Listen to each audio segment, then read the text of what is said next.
Welcome, everyone. This is your friend, the DN What If, here with another exciting fanfiction. Today, we're diving into the story of what if female Deku lost her entire family? If you enjoy this video, don't forget to hit that like button and subscribe for more fanfiction content just like this. Now, let's get started with the fanfic. Mizudafu, Japan. Year, 2167. A young woman with a hero suit that is filled with mud and grease, but the young woman still pushes herself out further into the city. The cowl covering her face and nose blocks anyone and anything from getting a closer look at her expression as she leaps from the ground onto the rooftop of a nearby building. When she lands on the rooftop, she stumbles for a few moments before falling to her knees. That is when she feels it. The pitter-patter of rain slapping on the rooftop gives her the only warning of the weather. All before a raindrop falls onto her cowl, soaking a tiny portion of it before the rain comes down in droves.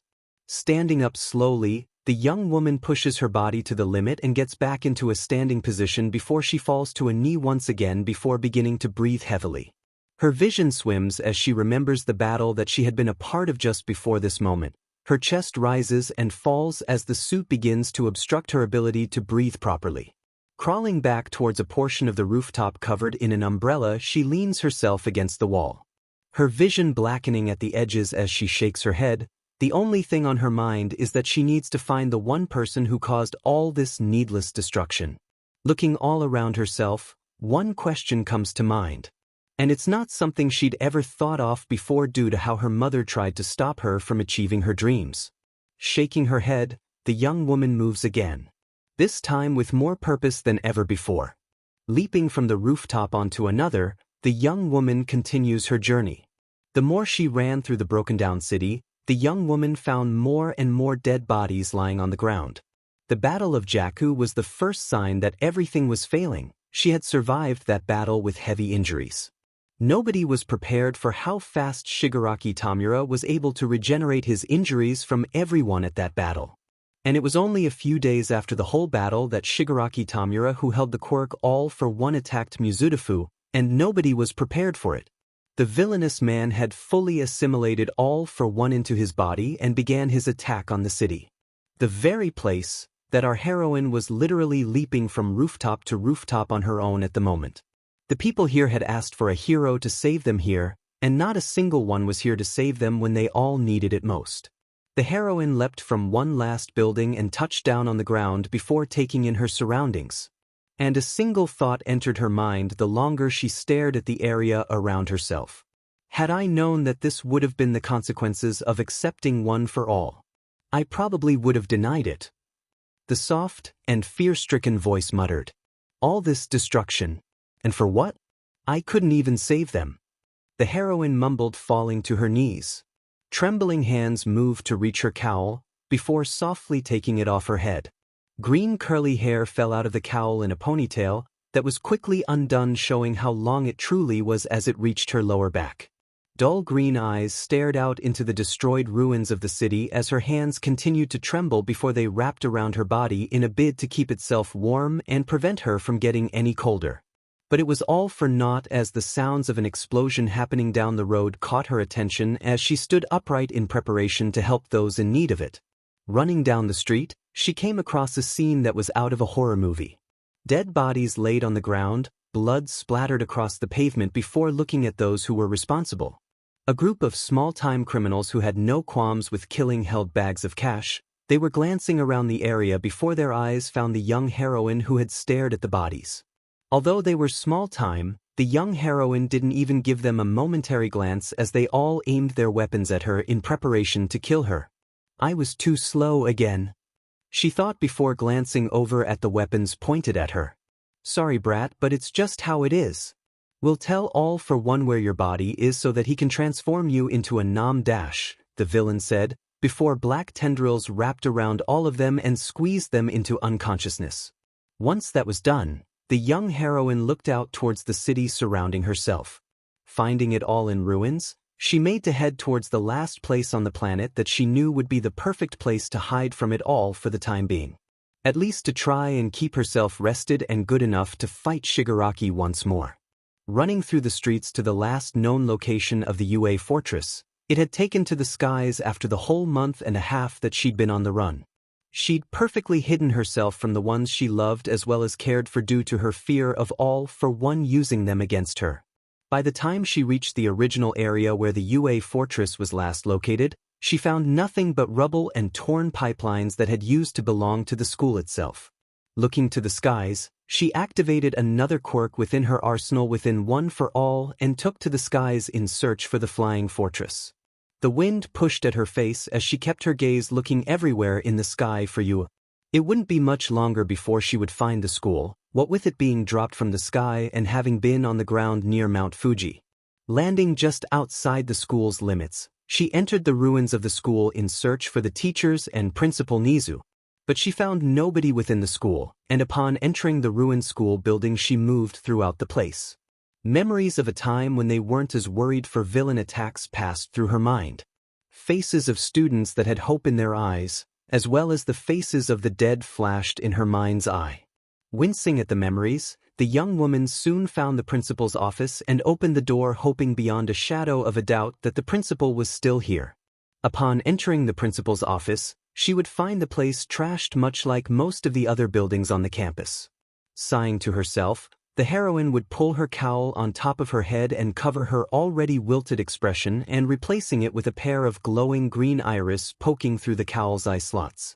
She was about to leave the room when she heard a soft, but still strangled voice. "Where? Where? Why you?" A strained and injured tone questioned. "Principal Nizu?"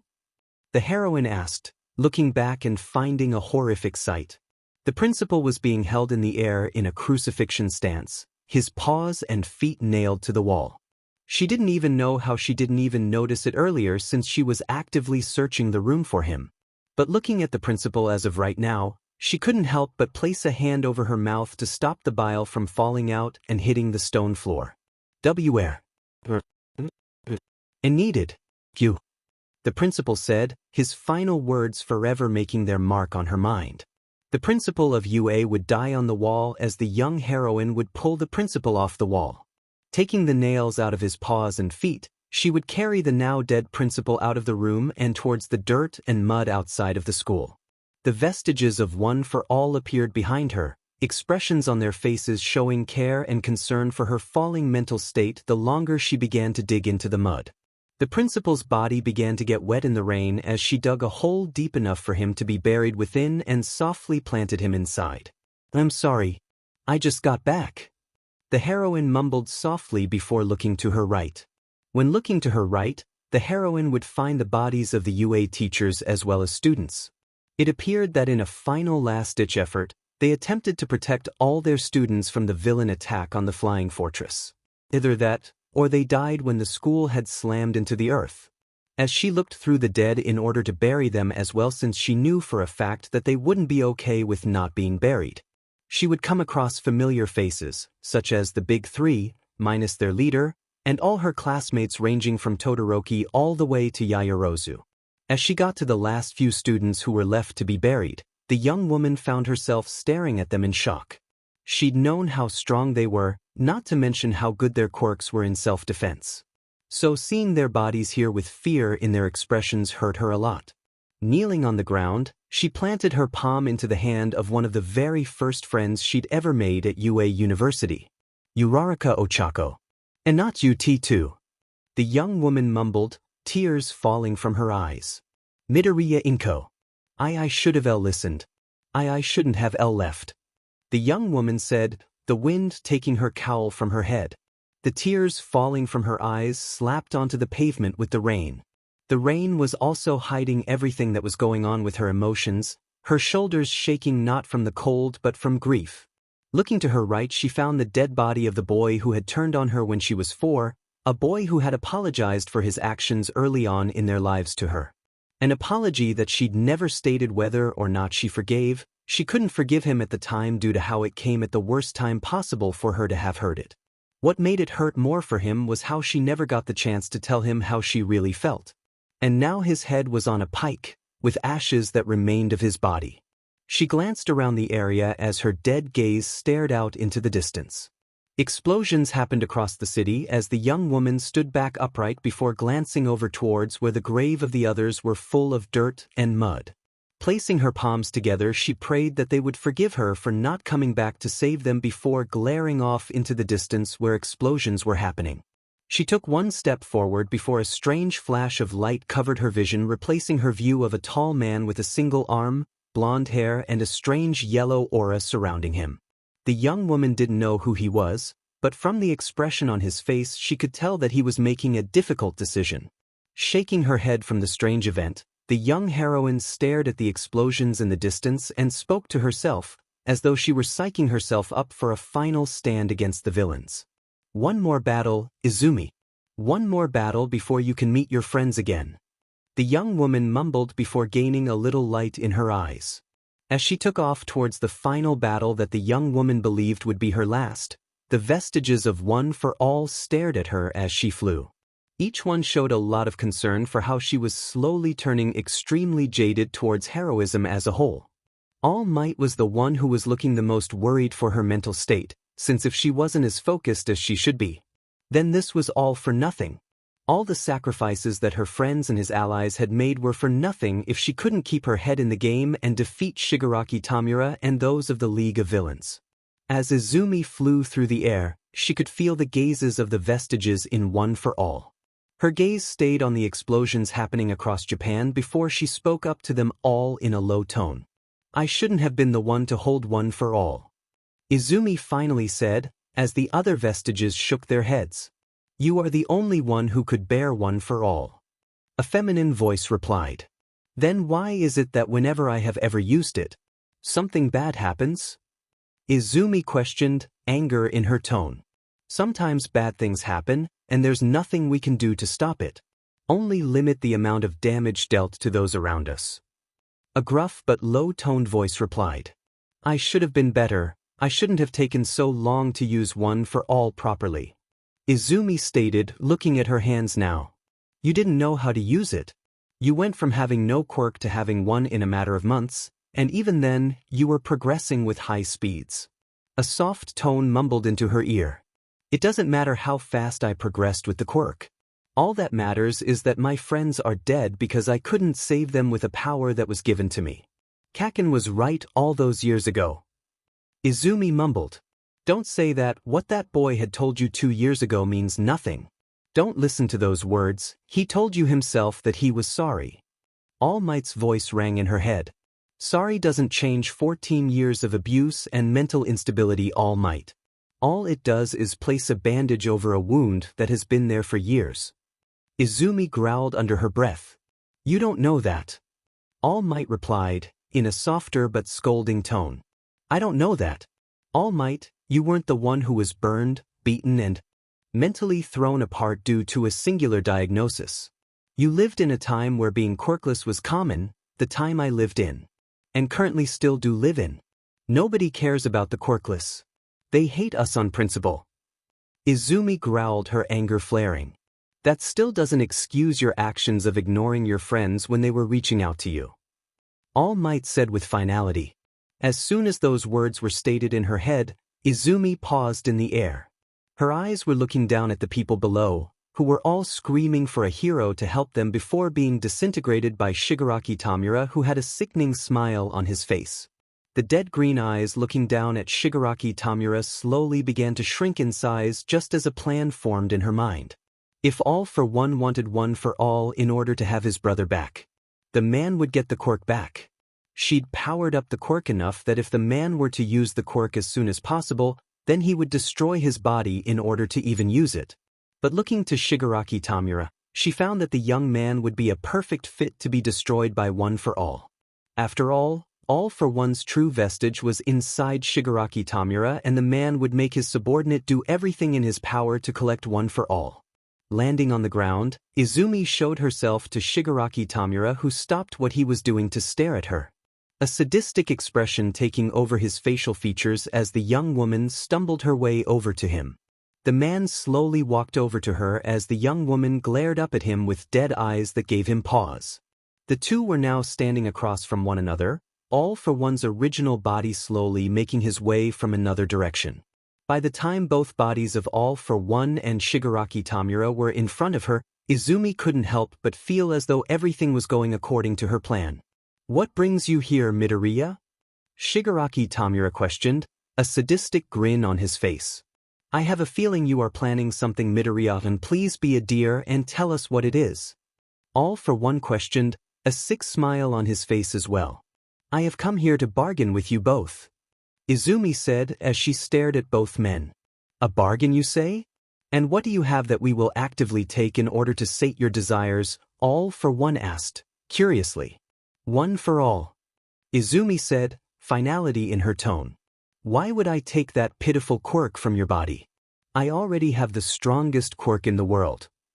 Shigaraki Tamura questioned, somewhat angry. "Because you've already took everything from my life. I have literally nothing to fight for," Izumi said, as her legs trembled. "Ah, I see. You've grown tired of our game of cat and mouse. Do be a dear and come closer. One for all shall be mine." All for One said, his red eyes glowing in the dark. Izumi fell to her knees as she wrapped her arms around her shoulders and chest.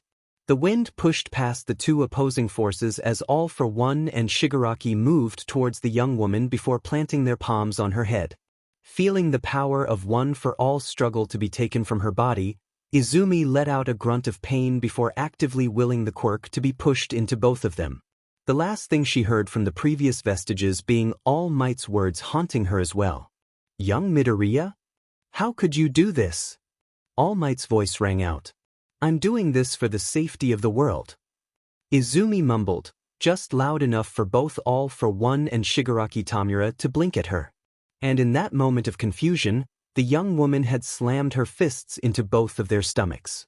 The sudden action caused both men to fall over her arms before she pushed her arms into their stomachs, further piercing through their skin and connecting herself to their life essences. Both men stared at her in confusion as the wind tore off her hero costume, revealing a set of suicide bombing attire, bombs all over her body. Her eyes looked crazed as she stared both men in the eye before speaking to them in a tone that belied a little heroism in her tone of voice. That was before a distant memory played itself in her mind. "If you want a quirk in the next life, pray you get one in the next life and jump off the roof." Bakugo's voice rang out in her mind. "If I'm going to lose one for all, then I'm sure as hell making sure that nobody else gets the quirk," she called out. A detonator appeared right from under her tongue before using her teeth to press down on the button. Boom. 0W0. Izumi felt her body floating through space and time. It felt as though nothing she had ever done really was worth it.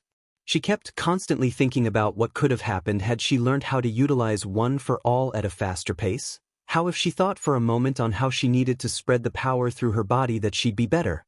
But that didn't really help her with the mentality of how and why she wanted to give up One for All for this. She killed herself in her bid to take out both Shigaraki Tamura and All for One, but with death came the full truth of what had even happened. Her death didn't bring about the deaths of both villains. It only brought about their deaths about maybe a few months later down the line, since their bodies couldn't handle more than one quirk that wasn't taken from her. So here she floated about, looking for any and all kinds of ways to see her long-lost friends once again. Her dull and dead eyes staring off into the distance as she thought about everything she did wrong and how she regretted not doing a single thing to change them sooner. Her mother was dead, her father was dead, her friends were dead.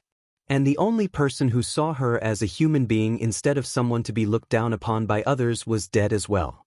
Even the boy who she thought she could save in Tenko Shimura was long dead and no longer could be saved through her wishes.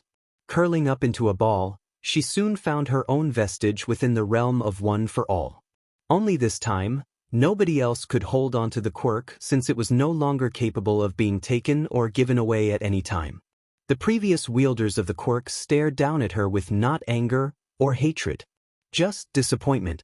And they turned their backs on her as she was curled into a small ball, hugging her legs to her chest as she sobbed to herself. She had failed in her mission to kill both Shigaraki Tamura and All for One, and now the previous wielders of One for All were abandoning her. All except for one. Might stood in front of her, looking at what he could only call a child who had done her best in a bad situation. The situation she found herself in, without any allies or friends anymore, was something the previous #1 hero would have never wished on his worst enemies, in hero society. Kneeling down to the girl who he had seen grow from being a meek and scared child of both authority and adults around herself, and seeing her like this hurt his heart. He wanted to do everything in his power to bring a smile to her face, and for the first time, All Might couldn't find a way to do that. "Toshi, are you coming?" Nana asked, as All Might looked between his student and his mentor. "I can't leave her like this. We both know that I need to stay," All Might said, looking grim.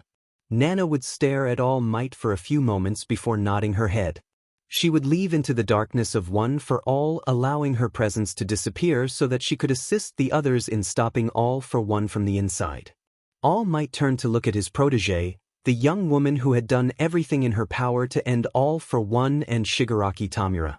His fists clenched as he thought about the death he was given by All for One before Izumi could even save him.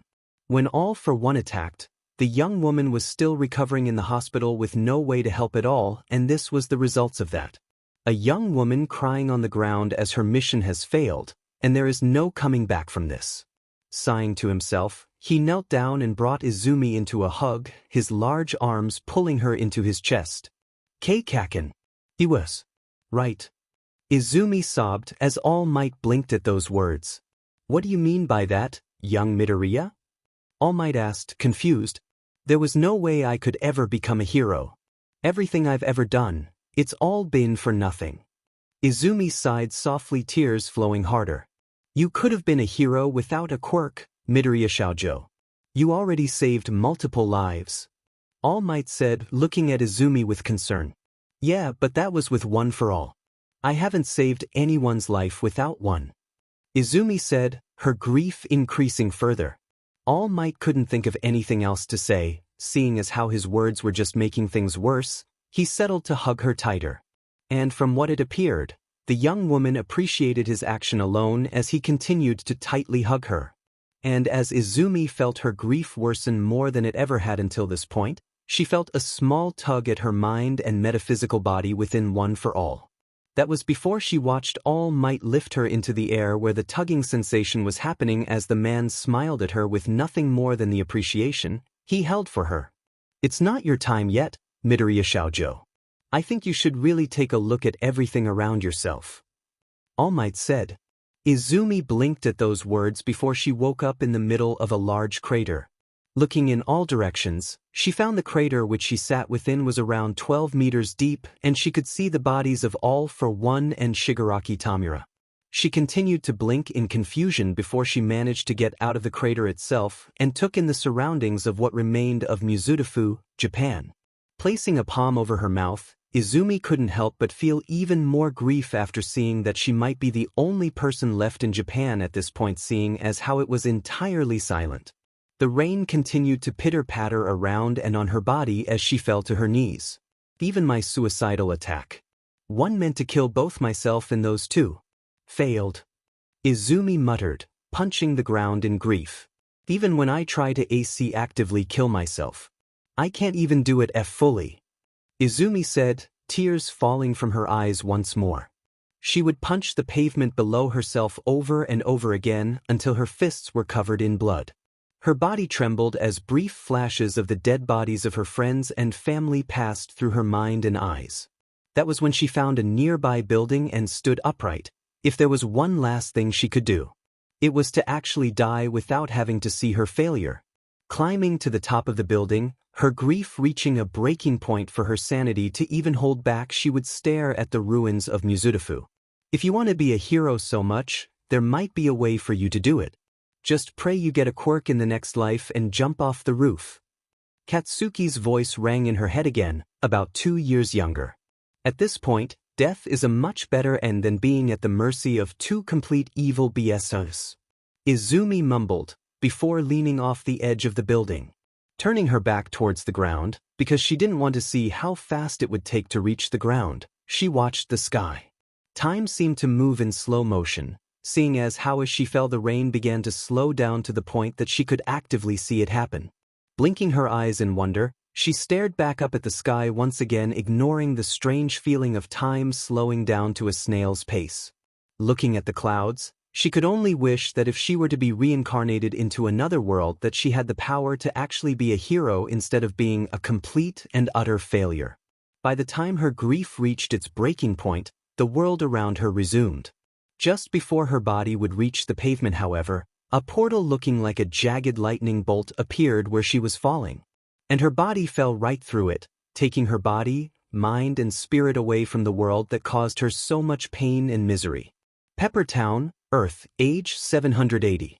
Future Gohan looked out to the large landscape overlooking the small city of Pepper Town. He had taken Trunks here in order to train the young man into becoming another Super Saiyan who could fight the androids alongside himself. But due to how long it was taking the boy to learn how to use Super Saiyan, he was beginning to lose hope in the fact that his student would be capable of using Super Saiyan without having to suffer the pain of loss, such as losing his mother, or Kami forbid himself in a battle that he won't be able to survive after their last bout with the androids forced him to lose an arm. Looking at the missing limb in question, he growled to himself in slight anger. The fact that he'd been forced to lose an arm in order to protect Trunks' life was not something he wanted to happen, but he would take anything at this point. If he was to survive another battle with the androids, he would be happy with the fact that Trunks would be able to be trained a little bit longer by himself. But he knew what was going to happen in this next fight against the androids. He couldn't bring Trunks with himself. The boy was a liability in the battlefield right now and could get both of them killed. As much as he hates this, he knows how much Trunks wants to get stronger through fighting the androids and himself, but he can't allow it to happen. His mother would never forgive him if he managed to get her only son killed in a fight against the androids. Thinking about it, however, Gohan knew for a fact that if he had to die in order to give Trunks the boost he needed in order to transform, then he'd gladly sacrifice his own life.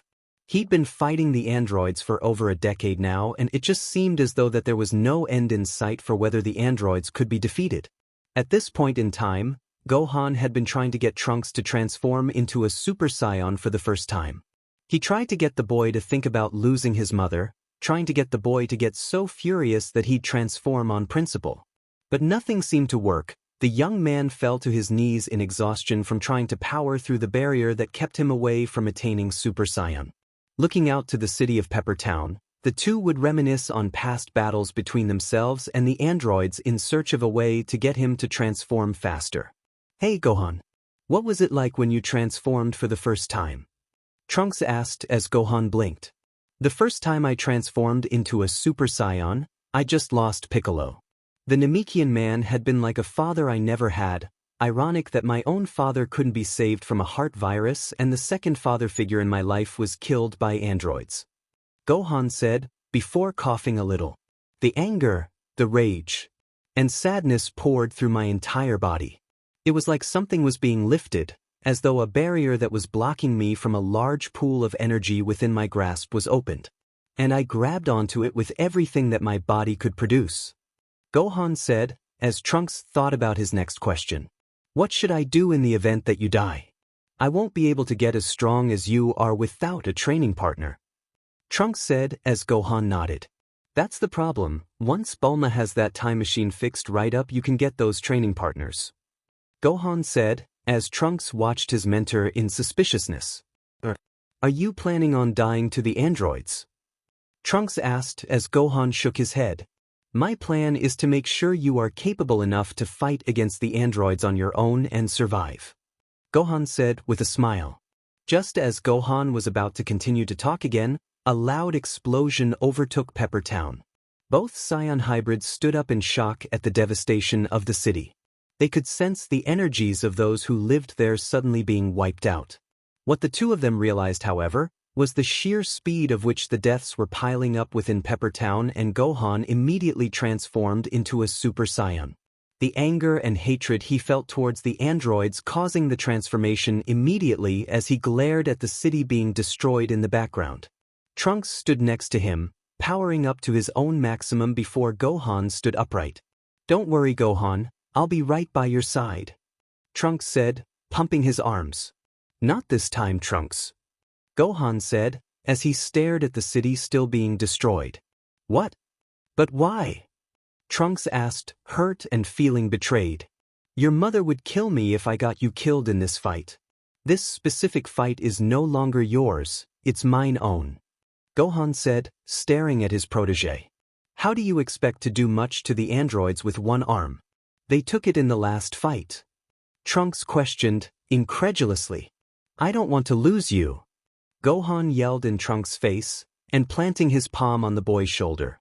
What? Trunks asked, confused. Sorry. I've lost everyone and everything I've ever loved and cared for. The androids took it. Gohan said, as Trunks thinks about something. What about your mom, isn't she still alive on Mt. Pozu? Trunks asked, confused and worried. She may be alive, but she can't do anything really to the kind of threats we face on a daily basis. Gohan said, looking down at the ground, guilt in his expression. Then you have something to fight for. Fight to see your mother again. Trunks said, before adding on to it. With me at your side. Trunks said, trying to hype his mentor up a little. Gohan would stare down at his protege, and he would gain a brief flash of his future.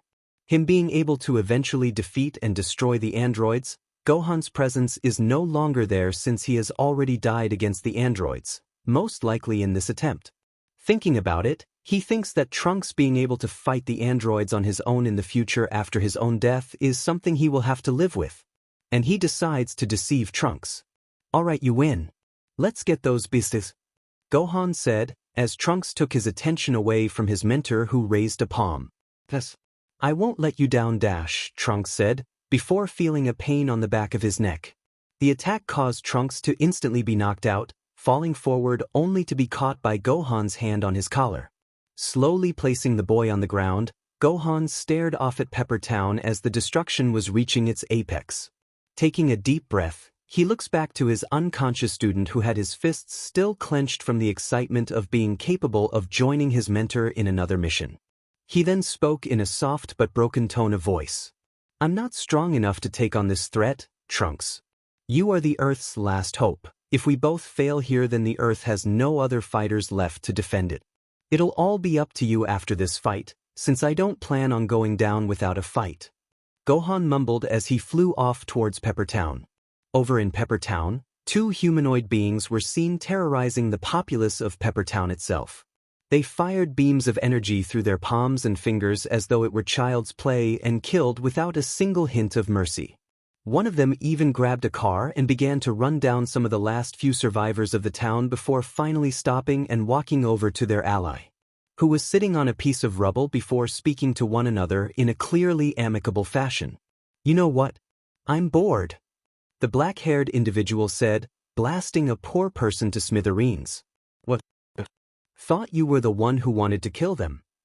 The blonde feminine individual said, looking confused. Nah, what I mean.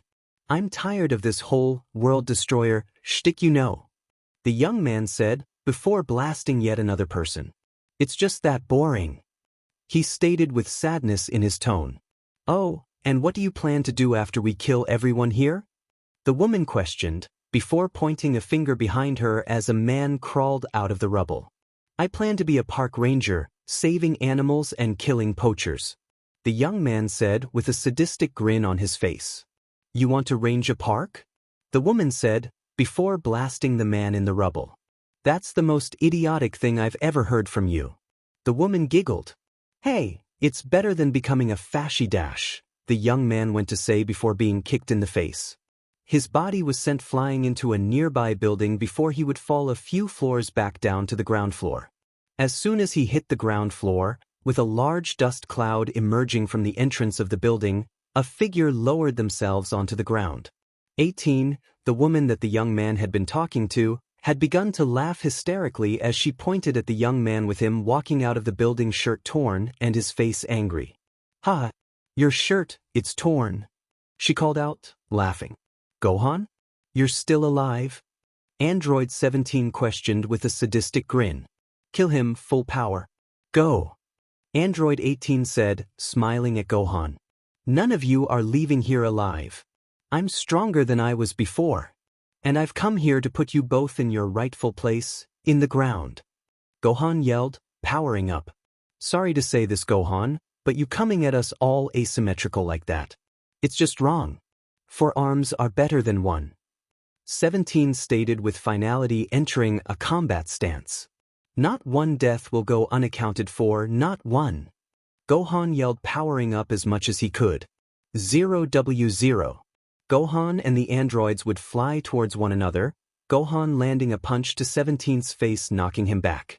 18 would appear behind him, kicking him in the back, forcing him forward a few steps before 17 launched another kick towards his front. Blocking the attack with one arm, he spun around and caught the other punch from 18 coming from behind himself before kicking her in the face before punching 17 in the gut. The two stumbled backwards before Gohan had kicked 18 high into the air and landed a quick select few kicks into her gut before twirling his body to where his legs pointed in the air. Angling himself just right, he kicked 18 towards the earth below them both. 17 flew at Gohan swiftly as he slammed another fist into Gohan's gut, that with his raised guard did a lot of damage, causing Gohan to cough spittle. The young half-Saiyan would then grab the young android by the face and spin around once and throw him towards 18's position on the ground, the two falling into one another in a pile of limbs. Gohan would land on the ground not too far from them as he pulled his arm back and charged a Kamehameha, just as the two charged up their own energy blasts. The two separate beams from the androids would combine into one as Gohan pushed more power into beating their combined strength. Sprinting towards the two with supersonic speeds, he met both androids as they were tossed back from the blast and kicked 18 high into the air. 17 would rush at him, forcing him to dodge and block certain ki blasts before launching a few at 17 as the young android deflected a few before another hit him dead in the face, knocking him away. Sensing an attack from above himself, Gohan would teleport out of the way and appear above 18 as he slammed his elbow into her head, knocking her down a bit. He would then grab onto her foot and slam her into another building, causing a massive plume of smoke. His energy reserves were slowly dwindling the longer he fought the two, and he decided to kick her towards leaping high into the air. Gohan would place his only arm in front of his face as he coalesced all the power he had earned in the last 13 years that he'd been fighting the androids into his palm. As a yellow energy formed where his palm was, 17 and 18 would look up in astonishment as Gohan's aura flared brighter than it used to in their previous battles. This was a Gohan at the peak of his power, a young man who had lost everything and willing to give everything to win. Stretching his hand out towards the androids, he let out a massive scream as the yellow beam increased vastly in size and slammed into the two androids. Just from the blast alone, a massive explosion of force erupted from their location as a large portion of Pepper Town was completely disintegrated. As the plume of smoke was all that remained of his fight with the androids, Gohan lowered himself to the ground as he felt his control over Super Saiyan falter. When he touched down on the ground, he felt the power leave him, causing him to take a knee. Staring at the rubble where he could very easily see the hands of 17 and 18 hanging out of it, he let out a few heavy breaths out of his mouth as he gained as much oxygen as he could. He was about to think that he defeated the androids finally before he heard them both laugh sinisterly. Ha ha ha. HMD. Gohan growled, transforming back into a Super Saiyan. A drop of water slapped onto his GI, before another landed on the ground in front of him. Then more began to fall all around Gohan as he watched the two androids pull themselves out of the rubble. Their expressions filled with a sadistic glee, as though they were only playing with him instead of taking him as seriously as he was taking them. Seems that they still have a love for making their prey suffer. I hate to say this, but we've been only using half of our full power. 17 said, as he giggled madly. You're not escaping us this time, Gohan. 18 stated, finality in her tone. Gohan entered a combat stance, his energy all but tapped out. It was taking everything in his power in order to hold on to Super Saiyan, since he knew that they would be hitting far harder than normal. As he prepared for their next assault, Gohan would hear words that would place a large pit of despair into his heart. Kill him, full power. 18 said, looking to her brother. I won't die. Even if you manage to kill this body, someone else will rise to the occasion and take my place. And dismantle you heartless androids. Gohan yelled. Time to end this. Android 17 said, entering another combat stance with his sister. the two androids would blitz Gohan. Now, their speed being something he hadn't noticed in their previous fights at all. The first hit was like being hit in the face with a truck, knocking him back through the air flying high above Pepper Town. Then he was kicked in the back, knocking him on a collision course for a nearby building as the androids appeared behind him again. Both of their fists slammed into his upper back, and Gohan could swear he felt his back get broken from the sheer force they applied onto his spine. As he was blasted around Pepper Town as though he were a ball in a pinball machine, he was finally allowed to relax once he caught himself. Breathing heavily, Gohan would glare at the two androids as they floated high in the air, reaching the height level he was at. A green and pink aura overlapped the two as they spun around in the air in a pirouette and flew towards him with surprising speeds. He felt the first kick to his gut, then the punch to his face, all before he felt pain coalesce all around his body without him being capable of defending himself. He would be kicked through one of the buildings, the concrete breaking from the speed he was flung at it with. Appearing on the other side of the building, 18 would hold a key blast to his back and charge it with deadly intent. But not lethal intent. He would be blasted high into the air before 17 would grab his face and slam his body into the ground as Gohan let out a hacking wet cough filled with blood. The two androids would give him time to breathe as he climbed out of the small crater they'd placed him within, using his one arm as leverage to pull himself out to where he could be seen. His eyes were bloodshot as he stood upright again. The expression on his face showing clearly that he will not give up without a fight. Entering a loose combat stance that Piccolo would have scolded him for leaving a lot of openings within, Gohan prepared for the first of the two androids to come in. And it turned out that 18 was feeling particularly lucky today as she flew towards him with a speed that Gohan had believed was faster than he could predict. So he pulled his fist back and moved it towards her face as the woman appeared in front of him, her eyes wide with shock before his fist connected to her cheek. She gave a wide smile at him as Gohan felt as though he'd done no damage to her. "Now that's what we're looking for," 18 said, before kicking him into the air. As Gohan caught himself in the air, 18 appeared in front of him again and punched him in the gut heavily. The sheer force of the attack forced a large amount of blood to be let out of Gohan's mouth as he hacked up a storm. 17 then appeared in front of Gohan, kicking him towards the ground. As one of the last lines of defenses of Earth was slammed through multiple balconies of a building, he slammed into the ground. As the smoke and debris clear from the android's vision, they watch as Gohan's body was still in Super Saiyan suddenly lost the transformation as a whole. Unknown to either the androids or Gohan, a large rift appeared high in the air. Even higher than where the androids floated above Gohan, it was jagged like a lightning bolt as it glowed an ominous blue and white energy. All before something was spat out of it, a small figure wearing a green hero suit that was torn and in tatters. The gloves looked as though it had been rusted slightly and appeared as though the figure had them as claws. A small cowl with what appeared to be bunny ears that were very obviously ripped fluttered in the air as the figure slowly fell down towards the ground, their back to the pavement. The androids would charge their final blast to end Gohan's life. Their beam beginning to overtake the sky as they charged up their final blow to the hero who had given them a lot of annoyances in the past. Gohan, noticing the falling figure, would watch as it slammed into the ground to his right. The androids, noticing this as well, turned their gazes over to the large crater in the ground. Their blasts of energy were paused for the time being as the smoke and debris cleared up enough to reveal a young woman barely standing upright, stumbling out of the crater. The aura surrounding them was nearly non-existent, but it proved to be extremely powerful. Gohan would watch on in awe as the young woman stumbled her way over to him. If he paid enough attention, he could hear the words muttering from her mouthpiece as she slowly made her way over to him. The appearance of the young woman was such a surprise that Gohan was glad he managed to get enough energy to sit upright and stare at the individual with confusion as she finally stood in front of him.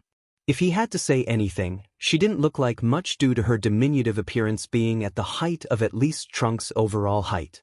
"Doesn't matter who shows up, we'll still kill you both the same," Android 18 called out, getting her brother to follow her action. Multiple beams of light blasted down towards the two, and Gohan would watch as the young woman placed herself in front of him. Strange black tendrils blasted out of her body, deflecting each and every single one of them as much as they could. Some would get through but softly hit the ground. Each tendril lashed out with intended purpose as they blocked or deflected any that would have landed a heavily fatal blow to either of them. Gohan would then watch in intrigue as a strange purple mist blasted out from their body, covering the area around them in a large dust cloud. All before he would feel arms wrap around his waist and lift him up like a sack of potatoes. Gohan stares, stunned. "Who are you?" Izumi, barely standing, replies, "Someone who's not letting another hero die." Pepper Town, Earth, age 780, 5 minutes before Gohan and androids take notice of Izumi. Izumi felt as though everything around her body was warping, as though she were moving through a portal. Opening her eyes a little bit, she found herself appearing on the opposite end of the portal, being spat out as though she were the saliva in a mouth being thrown at an enemy. Her back was facing the ground, and she allowed herself peace of mind as she felt the ground hit her back, her head smacking the ground hard. As she felt pain all over her body, Izumi couldn't help but feel like everything in her body was broken. But she could still feel her breathing intact. She was still alive even after attempting to die once again. Clenching her fists at her sides, she flipped her body around to where her chest was on the ground. Slowly getting up into a standing position, she practically crawled out of the crater that was left behind from her slamming into the ground. Once she was above the crater, she found 2 groups of people staring at her in confusion and bewilderment. And she took in the expressions of each of the people present. 2 people floating high in the air, her mind supplies that they were about to kill the man on the ground who looks severely injured. Then she looks at the man, his expression is strained as though he's holding back a lot of pain that he's suffering from. Making up her mind, she slowly makes her way towards the man before standing in front of him. The young man stares up at her with shock as 18 gets over her confusion and shock at the young woman appearing, quite literally, out of nowhere. "Doesn't matter, I'll still kill you both regardless." Android 18 calls out, getting 17 to follow her lead. Noticing the lethal intent in their next attacks, which seemed like a plasma quirk, Izumi called upon the power she once held. The embers of the power slowly fueling her to pull out Black Whip as the plasma ball flew towards her at high speeds. Black Whip responded to her call as they blocked and deflected each and every attack with precision as well as skill, but it wouldn't last since she was nearly unconscious. Her mind was doing everything it could in order to keep her body awake, and as she continued to deflect the attacks, Izumi's gaze fell upon the man behind her. The man stared at her amazed and shocked. "Who are you?" he asked, voice strained. Izumi focused on her task before her. "I can't. Another. To die." Izumi mumbled, something that the man heard. Instantly after she said those words, smoke screen blasted out from her back and arms, covering the area in a large plume of purple smoke and covered the view of both the androids and Izumi, so she wouldn't know if they could see her and they didn't know if Izumi could see them. Turning to grab the man in front of her, Izumi picked him up as though he were nothing more than a sack of potatoes, causing the man to blink at her. From his perspective, she was very short. Almost as short as Trunks was currently. But he couldn't voice his questions to her as she rushed through the streets. He was greatly surprised that there was still a human fighter who could handle the androids somewhat. The last person who was able to handle the androids for a brief time was Tenshinhan, not for very long, but enough to last long for Gohan to escape from that battle. The young woman rushed through the streets, and in a gamble to trust someone, the man relaxed his body over her shoulder and let his breathing relax. The young woman, however, looked as though she were panicking as she rushed through the streets of Pepper Town. From Izumi's perspective, the place was a large unknown. She'd never been here before, but if there was one thing she knew about cityscapes, it was how to maneuver herself around the ruined cityscapes from her life in her world. Izumi had rushed around multiple corners, multiple alleyways, and she could still hear those strange people talking to one another high in the sky, searching for both her and the man she saved. And boy, wasn't that something for her to analyze in the moment. She had thought she'd given up on being a hero. She had tried to end her own life. So, why did she save him? She couldn't lie to herself, of course she knew why she saved him. Looking at his tall muscular frame, she couldn't help but compare him to her idol. Shaking her head at the thought, she finally escaped the view of the strange people flying in the air. Leaping through a nearby open and broken window, She laid the man who had been on her shoulder on a nearby wall. Izumi hadn't been aware that they'd entered a secret bunker within Pepper Town that those of this world as a base of operations for the city, but at this point in time she was more worried about the man's injuries. Pulling out some bandages and gauze, she took the man's shirt and GI off his chest and torso. Looking at the damage to him, Izumi surmised that with enough time he'd heal from his wounds and wrapped his chest and arm up with the bandages and gauze. She was about to do his left arm when her eyes froze in place when all they saw was a stump in the place of what should have been an arm. Reaching a finger out to the stump, she hesitated before covering the stump back up with the shirt and GI and leaned back on her knees watching over the nearly unconscious man. His black eyes watched her for a moment before passing out, and as soon as that happened Izumi fretted over him. Pressing her fingers, without her gloves, on his jugular vein she found that there wasn't a pulse anymore. Her breathing increased in pace and her eyes slowly shrunk into pinpricks as she started to shake the man softly in a bid to keep him awake. No. Please don't die. I can't stand another death. Izumi whispered as she shook the man's chest. His body shifted from her shaking him, but no sounds of him breathing were made. She continued this, muttering about how she couldn't lose someone else either before her vision began to swim and the man's visage was replaced with a lanky frame of a man with blonde hair. Blood splattered all around his back on the ground. The flash of memory was enough for Izumi to begin to lose her mentality and shake him slightly rougher. Please. Don't die. Please survive. Izumi whispered again, this time shaking him a little harder. The body of the man she saved shifted this time of its own volition, and his black eyes stared at her emerald. He saw her remove the cowl from her head, revealing a young woman who couldn't be much older than someone he was training. But then he focused on the tears falling from her eyes. He found that she was breathing hard and shallow breaths. Her body was trembling with what he could only say was a panic attack. But as soon as his eyes opened up and he stared into them, he watched her body soon begin to relax as she muttered a strange language under her breath. Ikitekuret Honto enai yokata. I'm truly glad you're alive. Izumi whispered again. What? The man asked, confused.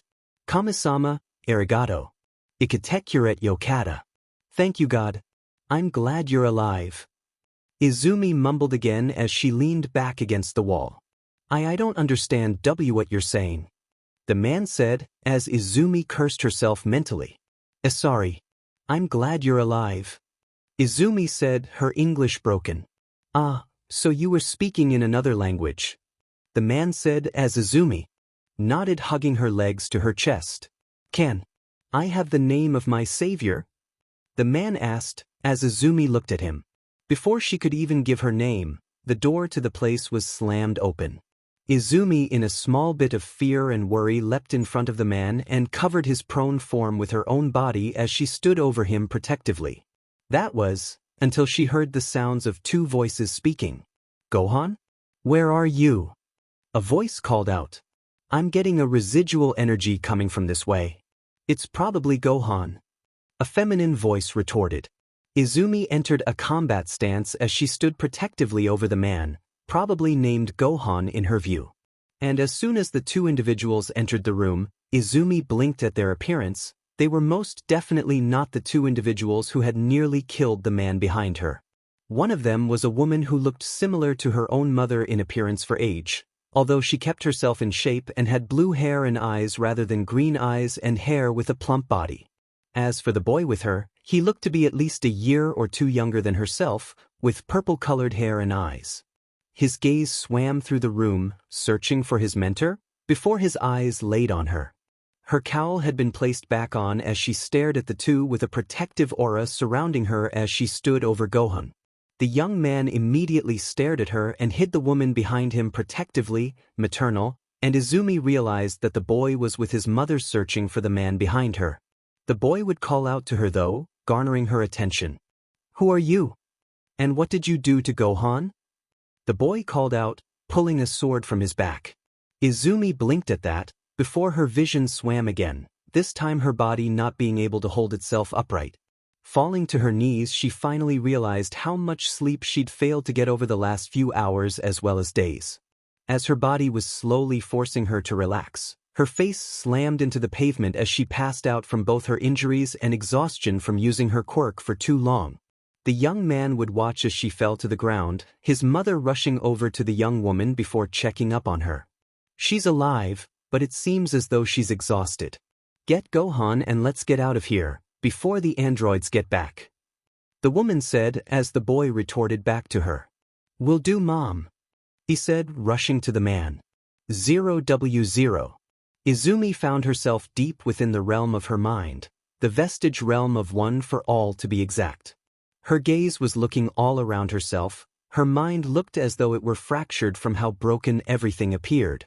The once proud and tall castle that represented One for All stood crumbled all around herself, rain still falling into the place as though she hadn't been in a dreamlike state.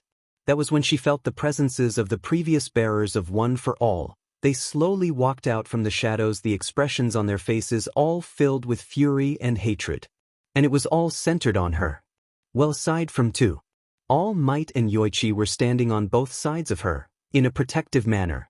Their expressions grim but filled with determination to keep her soul protected from whatever these vestiges had to say and do to Izumi.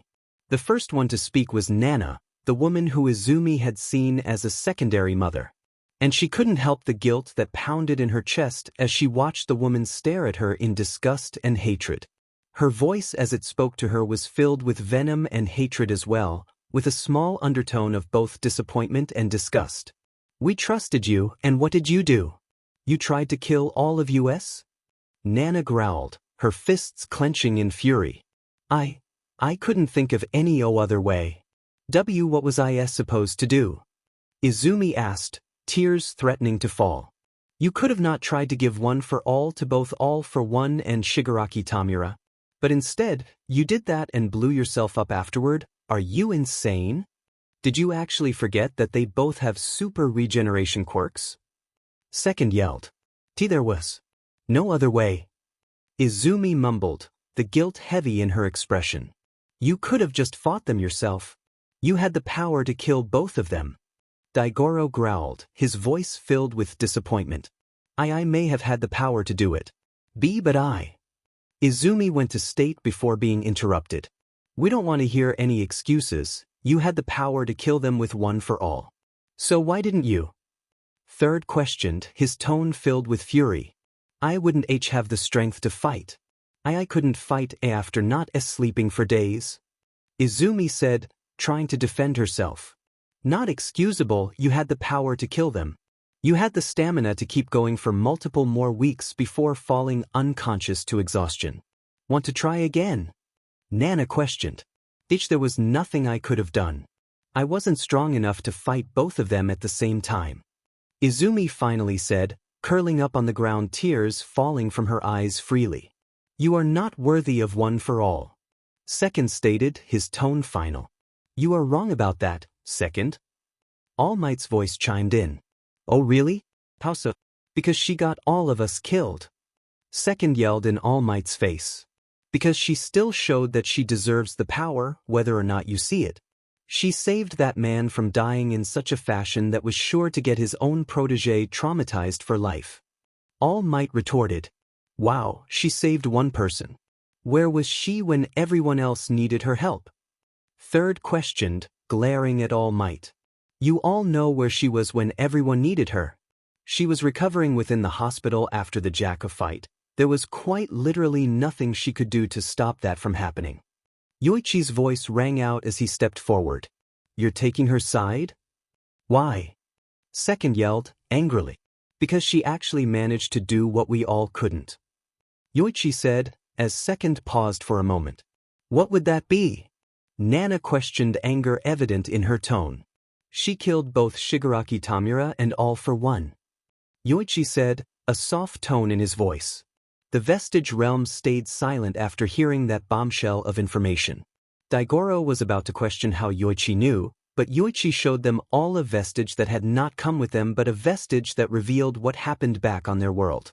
It showed All for One and Shigaraki Tamura surviving her suicidal attack but die a week after Izumi had moved One for All into both men.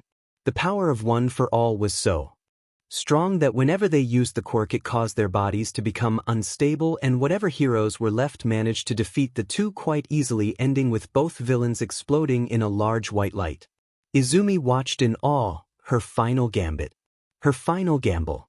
It actually worked.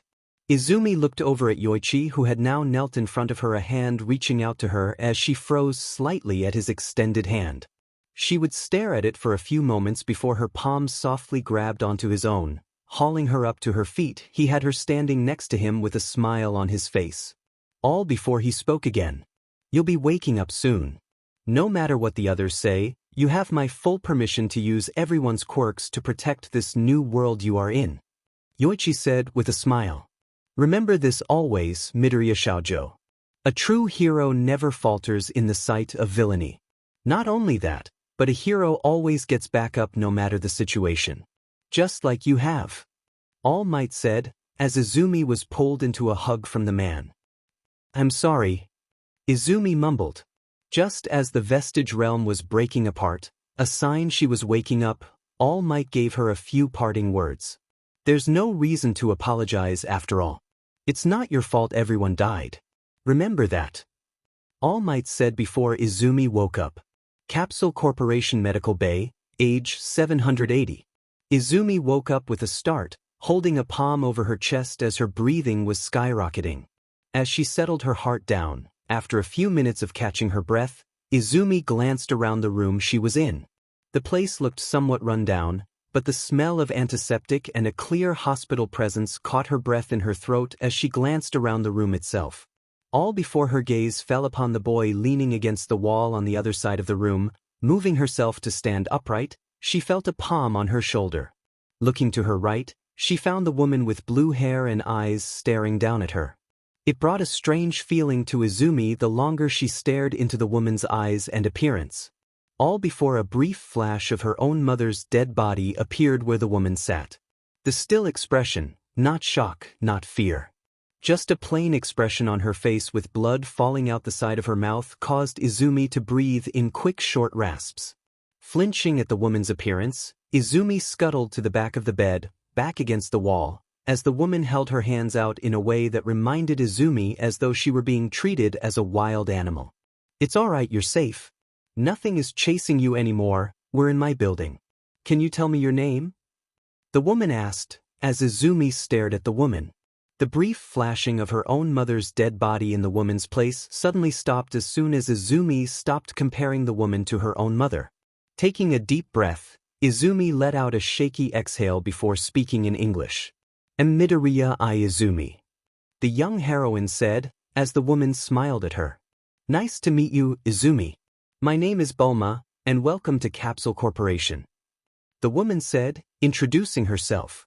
"T, the man I saved." "Where is he?" Izumi asked, looking concerned. "He's sleeping in another bay. He was heavily injured, and thanks to the quick medical job you gave him he's going to survive. It'll be a few weeks before he will wake up, but you saved his life. And I can't do anything else but thank you for doing that," Bulma said, with a sad smile on her face. "Where are the other heroes?" Izumi asked as Bulma blinked at her. "What heroes? Gohan is all that's left, aside from my own son," Bulma said, as Izumi froze at that. "This place has no more heroes?" Izumi asked, looking to her hands in shock. "The androids made sure of that, killed all of our planet's strongest fighters. I'm surprised that you even managed to escape with Gohan on your back. You're stronger than you look," Bulma said, teasing a little. I was so scared. I felt as though I were about to die. Why am I still alive?" Izumi asked, tears falling from her eyes. "I know that look, you were expecting to die. Weren't you?" Bulma asked, placing a palm on Izumi's left shoulder causing her to flinch. "I'm sorry," Izumi said but couldn't think of anything else to say. "No need to be sorry, be happy that you're alive. You only live once after all," Bulma said with a chuckle. The woman stood upright, stretching her limbs before walking to a desk in the room. Picking up a small device, she pointed the object at Izumi, who blinked at the device in confusion before Bulma spoke up. "You can come out of hiding, Trunks," the woman said, as a boy entered into Izumi's view. "Where did you come from?" "The boy," Trunks questioned, pointing his blade at her throat.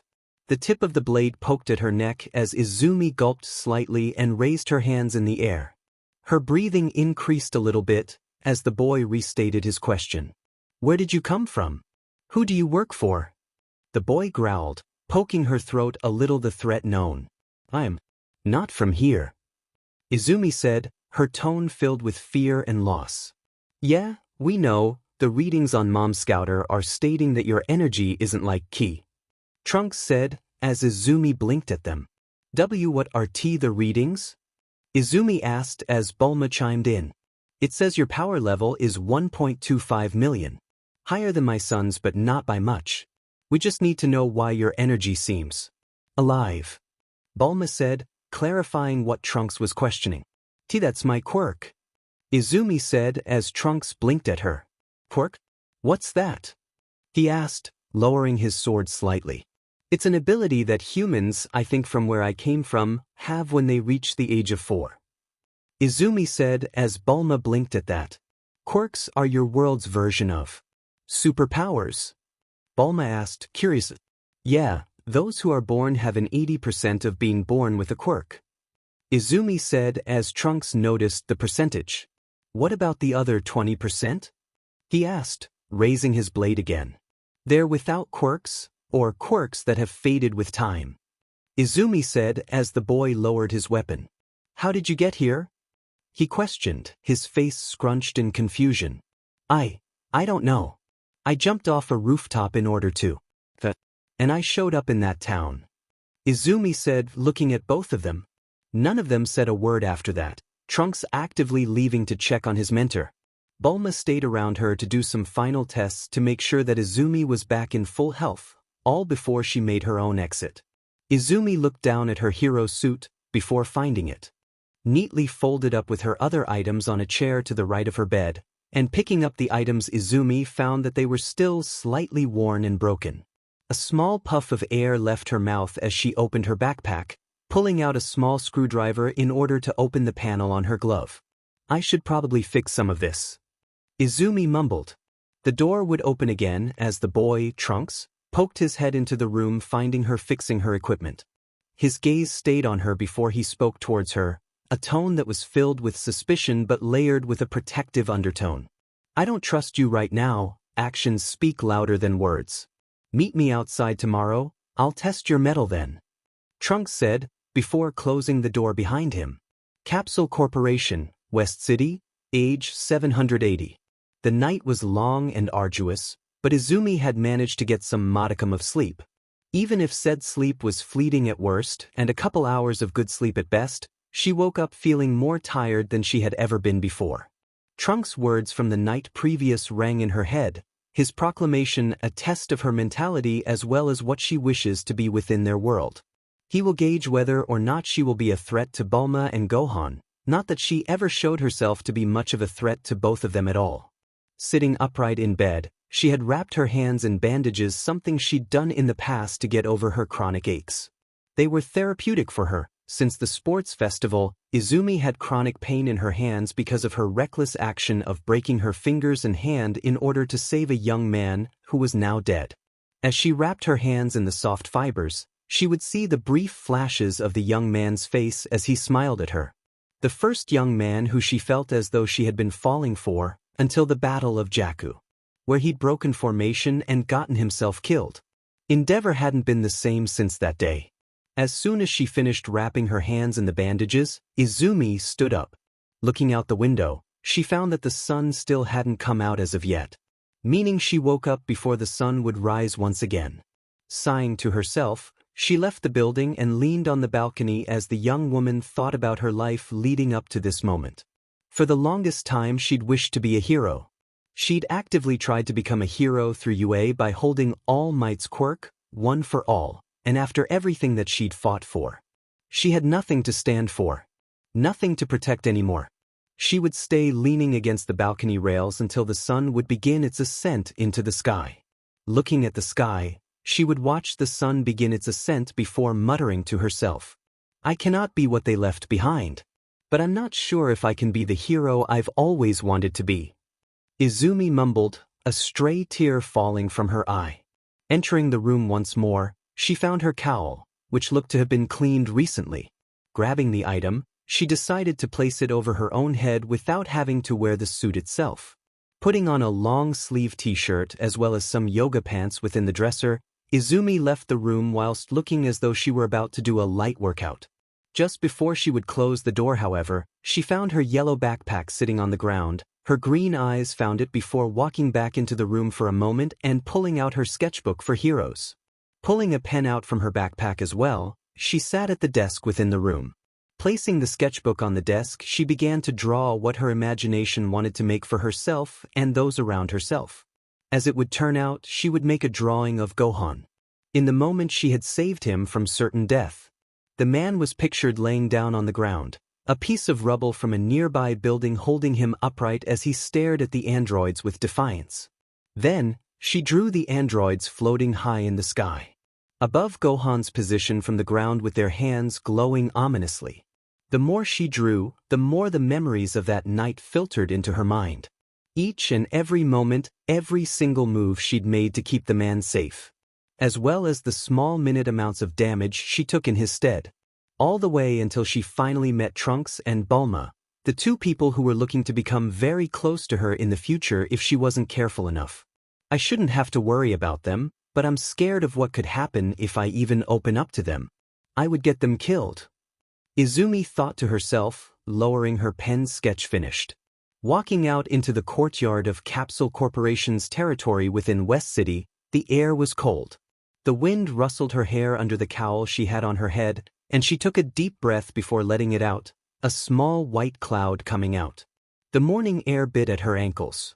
By the time she stepped into the hangar, Trunks was already waiting. His stance was relaxed, but his eyes weren't. They never were, not in the time that she'd gotten to know what his eyes looked like at all times. It had been a day since her botched rescue of Gohan after all. Her ribs still ached. Not from the fall, but from the way Trunks had looked at her afterward like she'd offered him a dream he couldn't afford to believe in. Trunks was already there, arms crossed, gaze unreadable. Bulma stood above them on the catwalk, watching like she was trying not to interfere with history. Izumi stepped into the ring. Her heart wasn't steady. Her ghosts weren't quiet. But her hands were wrapped, and she was still standing. "You sure about this?" Trunks asked, voice low. Izumi met his eyes. "You said I needed to prove it." He nodded once. No smile. No warmth. Just the future, waiting to see if she'd break. And then they moved. Izumi leapt back as Trunks swung his blade through the air, the blade just slicing off a few strands of her hair that was hanging past her cowl. She pivoted around the young man, swinging a leg to slam into his right arm that he blocked effortlessly. As soon as the blow landed on his arm, she felt as though he grabbed onto her thigh before spinning around and tossing her away from him. Landing with the quietness of a cat leaping from a table to the ground, she stood back upright once more. Her seemingly dead gaze landing on his determined and restrained eyes. The two would circle one another, their gaze never leaving the other. Bulma from the sidelines would watch as the two slowly began to close the circle tighter towards the other, and Trunks lead the charge again. Swinging his blade in a sweeping arc towards her legs, forcing her to leap over his attack, Izumi twirled around over his head and slammed a foot down towards his head. A palm coming above his head to block the incoming strike, Trunks let out a grunt of frustration as Izumi landed on the ground again as his speed increased dramatically. The anger in his eyes showed as he swung the blade in a constant swirling arc, forcing her to dodge and weave through each attack. Bending her back, Izumi watched as the weapon just barely grazed her chest before a small ripping sound was heard from the shirt she wore. It wasn't a deep rip, just enough to show a little bit of skin under the shirt itself, and Izumi re-entered a combat stance.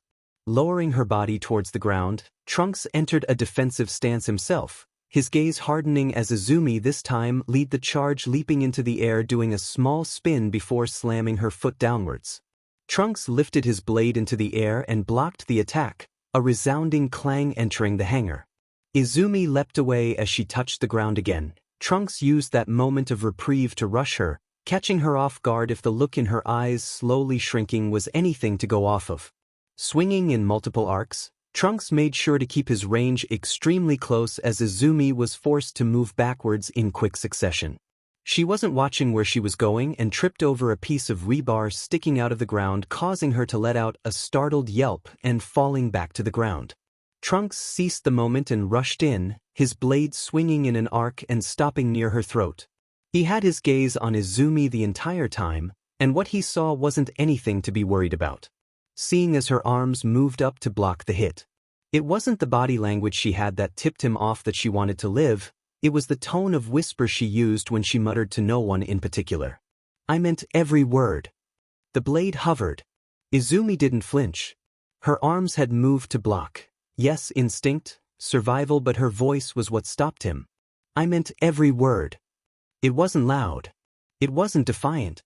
It was the kind of whisper that didn't ask to be heard, it simply was. Trunks didn't move.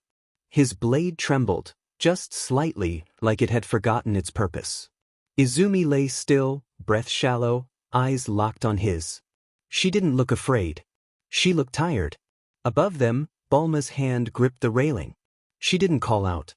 Didn't intervene. But something in her posture shifted, a memory surfacing, maybe. A boy with a sword and too much grief. Trunks stepped back. Slowly. The blade lowered. "You're reckless," he said, voice flat. Izumi sat up, wincing. "So are you." He didn't argue. For a moment, the hangar was quiet. Just the hum of old machines and the echo of a fight that hadn't ended in blood. Trunks turned away first. Izumi watched him go, her heart still racing, her throat raw. She hadn't won. Not really. But she hadn't broken either. Her expression stayed flat, but her eyes betrayed her. She'd been terrified not of Trunks, but of how close he'd come to ending her. One clean arc, one breath slower, and her head would have been severed from her body. But he stopped.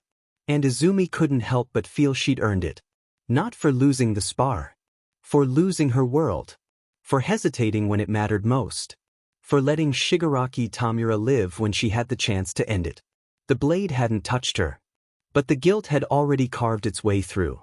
0W0. The blade never touched her, but the ache lingered. Morning bled into afternoon without ceremony. Izumi showered in silence, steam curling around bruises she didn't bother to count. She dressed slowly, fingers fumbling over the zipper of her jacket. Her hands still remembered the fight. She ate half a rice ball. Left the rest untouched.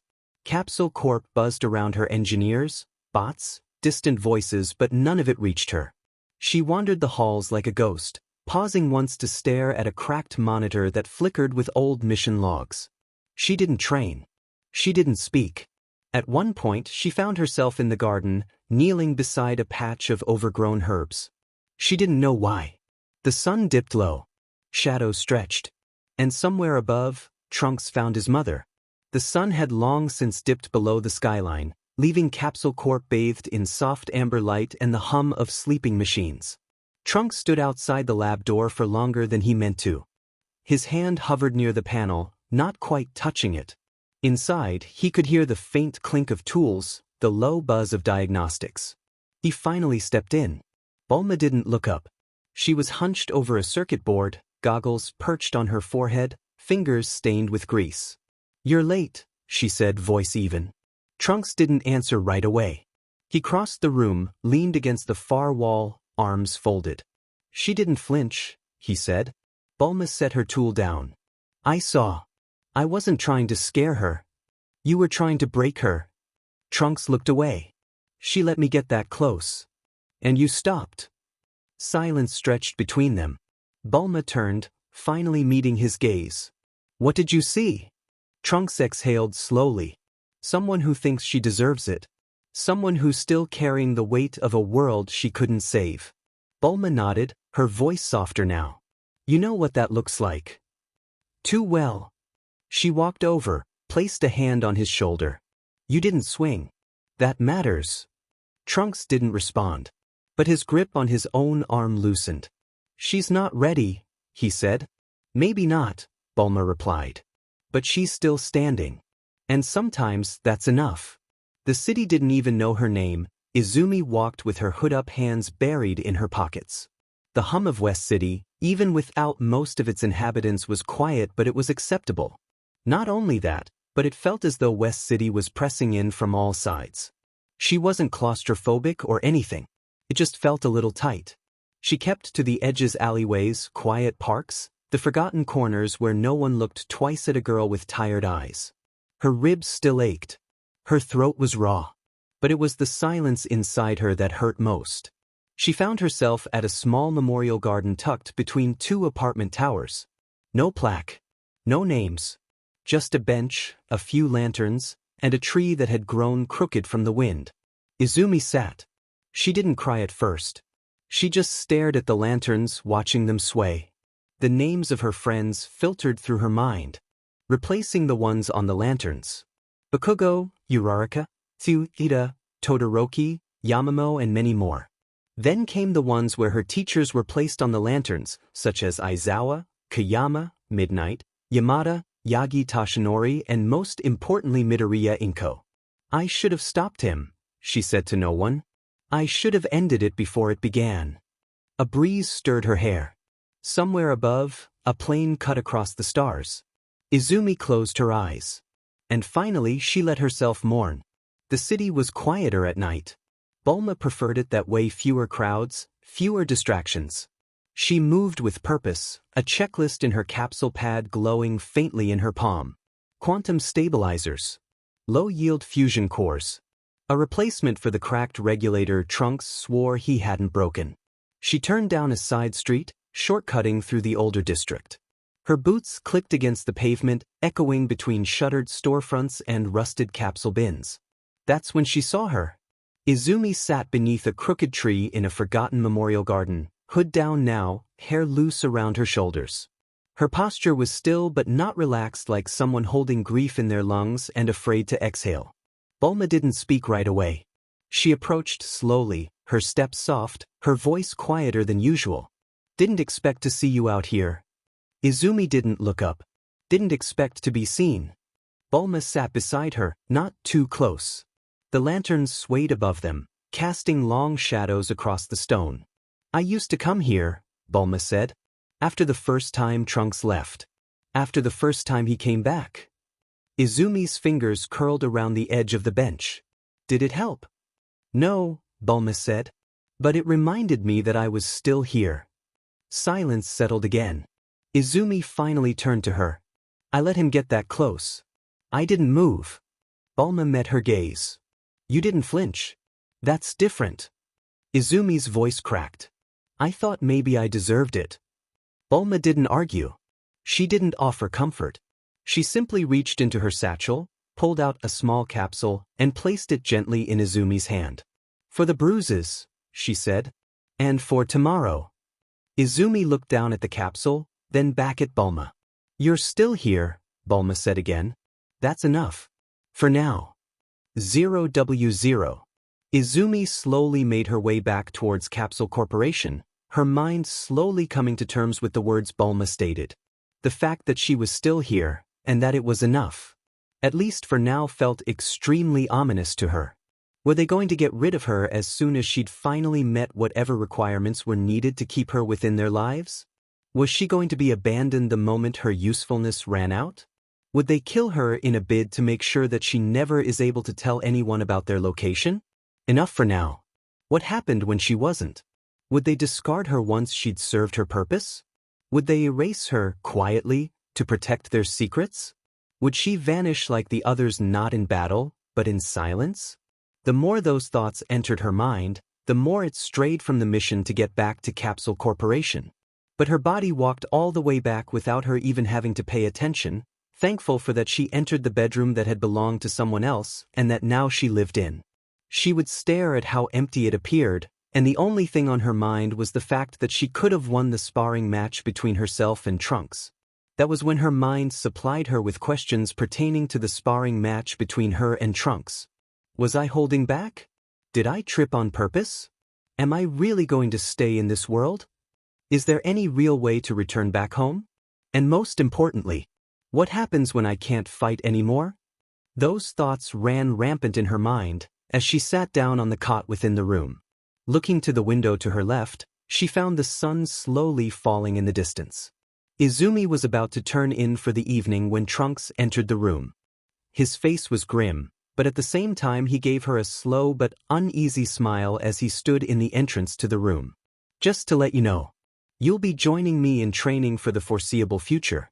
Gohan wouldn't let your power, your strength just dissipate after seeing you deflect ki blasts from the androids you know." Trunks said with a small smile. "I feel as though I held back against you." Izumi said, looking to her hands. "That means that you've still got those heroic instincts to hold back. It doesn't change a thing about our sparring match. It was me testing your resolve. And I found that you don't want to die exactly just yet." Trunks said, as Izumi was left on the cot alone. Then he turned and left, leaving Izumi alone with the fading light and the quiet truth. Izumi didn't move. She sat on the cot, staring at the window as the last light faded. She didn't want to die. Not yet. Far away, in the skeletal remains of a city no one mourned, Android 17 adjusted his gloves. "She's here," he said. "I can feel it." The room was quiet, only the sounds of the heart monitor showing the heartbeat of a warrior in the bed. Under the covers, a hand was revealed to be hanging from the edge of the bed as a small scar was revealed between the index and middle fingers of the person on the bed. Their body shifted slightly before we look up at the face of the person waking up from whatever dream they were having. Black, cobalt eyes opened up to see that they were within a small medical wing of Capsule Corporation.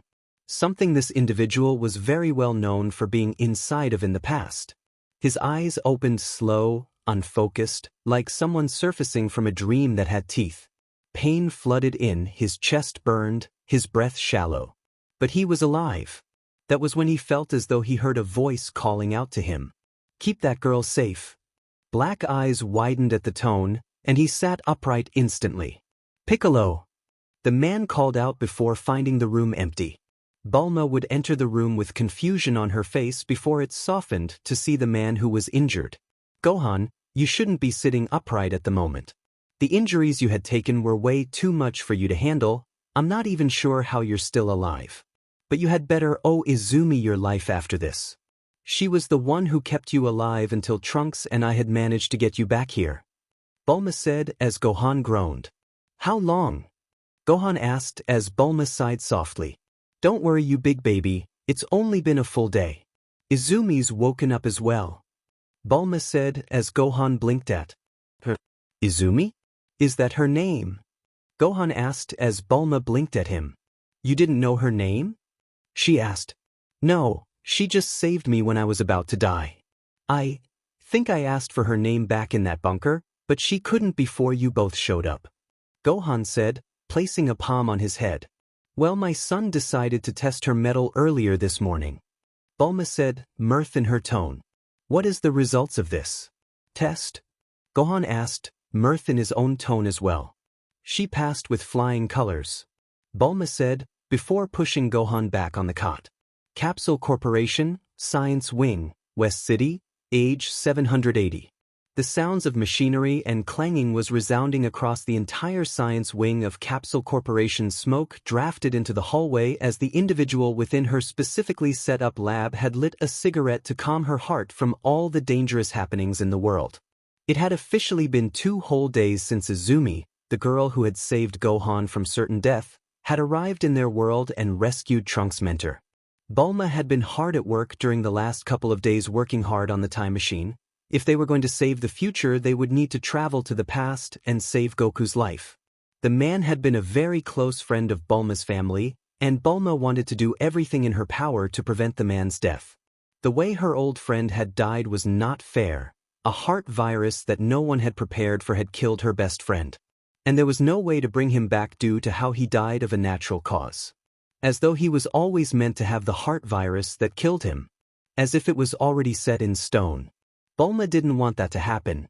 It had taken a few hard months in order to find the heart virus cure. But it was a month too late at the time. Goku had fought the virus as hard as he could, actually managing to survive longer than most had. When she had found the cure a month after his death, she had felt as though she failed to save her best friend. He'd saved her life so many times in the past, and she failed to do the same. Building the time machine to go back in time would be her way of saving the man who had done everything in order to save everyone and everything over the course of the last 30 years.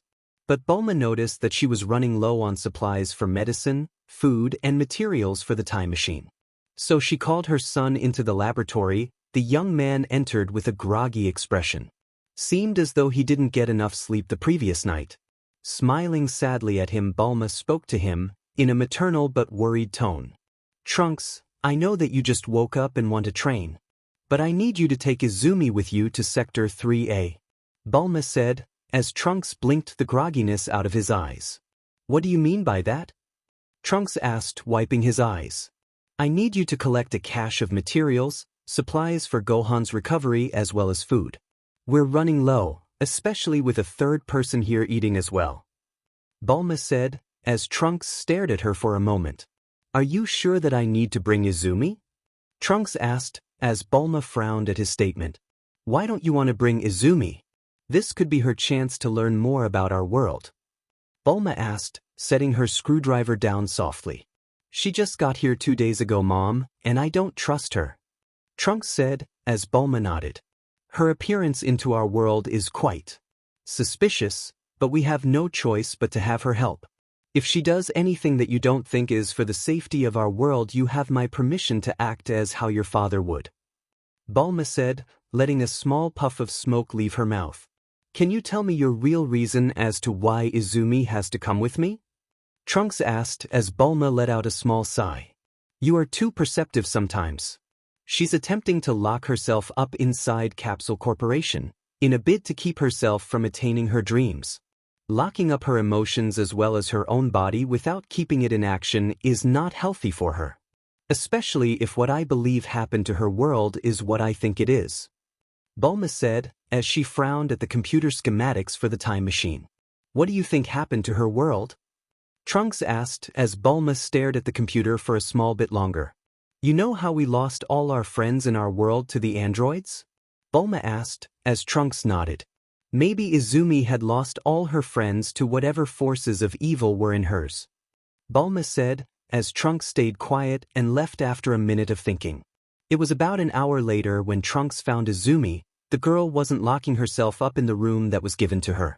She was sitting in the courtyard of Capsule Corporation, seemingly meditating to herself. If the subtle twitch of her fingers were anything, this meditation session wasn't going well. Walking over towards her, Trunks made sure that the crunching of his boots on the pavement alerted Izumi of his presence. The girl actively paused in her meditation to glance over her shoulder at him. The expression she wore softened when seeing him before becoming guarded once more. Standing up and wiping some of the stray rocks and gravel from her pants, she looked at him. "Is there something you need?" Izumi asked, looking into Trunks' eyes. "Yeah, Mom said that I need to take you on a supply run. We're going to be heading to Sector 3A, that's over near Ginger Town," Trunks said, as Izumi blinked. Where is that?" Izumi asked, as Trunks smirked. "Keep up with me and you'll find out," Trunks said, taking off into the sky. Izumi flew after him, using float in order to keep pace with the young man. The air was freeing for Izumi. As she flew next to Trunks, the young man keeping his gaze focused ahead of them both. Izumi let the wind push back her hair, letting it flutter behind herself as they closed in on one of the nearby cities that were on this version of planet Earth. They flew over it as she saw that people were still milling about as though nothing were happening. Although, from how they moved, it seemed as though they were being overly cautious about where they were going. After about a few more minutes of flying, Trunks glanced back at Izumi. Her speed with float having been more than enough to keep up with him as she slowly caught up to his speed of flight in the air. Once she was floating next to him, looking in the same direction he was, Trunks smirked to himself. She may not want to be a hero anymore, but she still has the speed and experience of one. The flight continued for another few minutes. Before he looked to her. "That's Ginger Town," he said, pointing to a small city on the outskirts of another. "It's small," Izumi said, as Trunks chuckled. "Of course it is. That's why it's called Ginger Town," Trunks said, as the two landed in the city's ruins. Walking through the ruins of the place, Izumi and Trunks searched for this cache of materials and supplies. Trunks made sure to keep his scanner for scanning supply crates on hand, that way he wouldn't need to fish it out of his backpack. They eventually reached a small bunker that had the Capsule Corporation logo written on the side of it, and Izumi noticed the appearance of the bunker itself. "This looks like the place I hid Gohan and myself at," Izumi said, placing a palm on the wall. "That's because it is, but you were in Pepper Town. Capsule Corporation has multiple bunkers around the world, specifically hidden in cities masquerading as fallout shelters or warehouses," Trunks explained as the two entered the building. "Seems as though someone got here before us," Izumi said, pointing to the edge of the room. Leaning against a wall was a child who couldn't look any more than 5 years old. They were dirty and matted with mud and gravel, their appearance looking more feral than anything else, and Trunks moved onward. "That's not where the cache is located," Trunks said, as Izumi followed after him. "Are you really going to leave her there?" Izumi asked, as Trunks nodded. "This place has suited them for survival this long, it'll hold for much longer," Trunks informed as Izumi nodded. Walking through the building, they came across what could only be a few drones from the androids. Hiding behind a wall, they watched the drone fly by them and towards the small room where the child was located. Izumi was about to destroy it when Trunks planted his palm over her mouth to keep her quiet, but as the robot scanned the room, the machine left without making a sound. The young woman stared at Trunks for a moment before looking at the room where the child had been. Trunks spoke up after a few moments of silence. "Those machines let out a small alert to the androids. If they are destroyed, that means the androids will come towards the machine's last known location," Trunks warned as Izumi nodded. "Sorry," Izumi apologized, as Trunks continued further. They eventually found the cache of materials Bulma needed in a back room. Izumi would heft it up into her arms as Trunks watched her leave the room with the entire cache. His eyes would be wide with confusion as he most definitely remembered her not having much muscle from their spar the other day. Following her out of the room and leaving the bunker, the two would slowly make their way down the road and towards the outskirts of Ginger Town. Neither said a word as they moved through the streets without making a sound until Trunks spoke up in a low but shocked tone. "I didn't know you could lift that. Usually it's me or Gohan having to lift those up. They're not featherweight," Trunks said, his expression filled with awe. "I had to lift my mentor, who weighed around at least 1,000 pounds from pure muscle. This is nothing," Izumi said, as they continued walking. "He must have been really heavy for you to lift if this is nothing," Trunks said, as Izumi paused. "He was. And he was my mentor. Someone I looked up to," Izumi said, looking to the sky for a moment. The two stayed quiet for a while, neither one speaking for a bit. For Trunks, this was the first time Izumi had spoken anything about her previous world, and he was really curious as to what happened to her world. He was about to speak to her again when she shoved him to the side and hid next to him in the alleyway next to them, and with a confused yelp he looked at her. She was looking down the road, and that was when he saw them. The androids were in Ginger Town. The little bot said that there was a couple of people still around in Ginger Town. The black-haired man said, looking to a blonde. "Do you think we can find that girl who interfered with our fight 2 days ago here?" The blonde questioned. "If she's not here, then she's somewhere else. Let's check the place," the black-haired person said, taking into the sky. Izumi and Trunks stayed hidden as they watched the two individuals take flight. Trunks' hands were clenching as he glared at both of them with utter hatred. Izumi placed the cache on the ground softly, making sure it wasn't loud. She grabbed his shoulders to look her in the eyes. Trunks looked down at her as though he didn't want her to look him in the eye. But he saw her expression. It was filled with fear, as though she knew who they were but not who they were exactly. But she whispered in a small tone to him. "Remember what you said? About that little girl in the bunker? She'd be safe in there," Izumi whispered as Trunks' rage slowly wilted. "Why are you stopping me from fighting them?" Trunks asked, as Izumi picked up the cache. "Because it would be bad for you to enter a fight you know for a fact that you'd lose," Izumi said, walking away. "I'm stronger than the last time I fought them," Trunks said, his voice raising slightly. Izumi turned around and smacked him in the head, a small pout on her face as she glared him in the eye. For some reason, Trunks didn't know, he felt as though she looked absolutely adorable with a pout on her face. Gohan fought them alone, and look how that turned out? He is stronger than you are right now, he has that strange golden form and you don't. What could you possibly think you can do that he couldn't? Izumi questioned in a harsh whisper. As she turned around and walked down the street, purposefully in a way where she couldn't be seen, Trunks followed after her. His mind was thinking about the words she had stated. Gohan had fought the androids on his own. He nearly died if it weren't for her interfering with the fight itself. He had Super Saiyan and Trunks was about to fight them without that power-up. Shaking his head, he rushed after Izumi in order to act as a bodyguard. A guard who was weaker than the girl herself. But his mother always said that he needed to act like a gentleman. 0W0. The flight back to Capsule Corporation was quiet and filled with drama. Trunks was asking how she even seen the two androids, and Izumi blinked at him in confusion at the time. She had wondered who they were since she felt their presence far earlier than Trunks was able to. But that was beyond their actions now since Trunks wanted to learn more about her. He kept asking what happened in her world to make her so quiet and reserved rather than like himself and Gohan. Izumi's retort was quiet but filled with dread when she told him. Because I lost everything. Izumi retorted. The flight the rest of the way back to Capsule Corp was filled with silence. Trunks hearing from Izumi that she'd lost everything in her world was very hard to take in, but that didn't mean he wouldn't stop trying to learn about her world.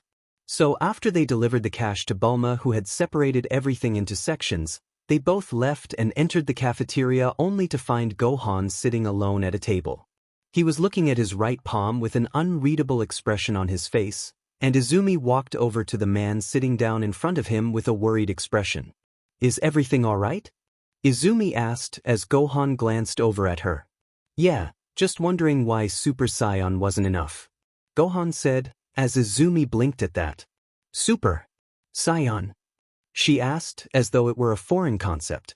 Yeah, it's a power that Saiyans have. It makes us 50 times more powerful than our base forms. Trunks said excitedly.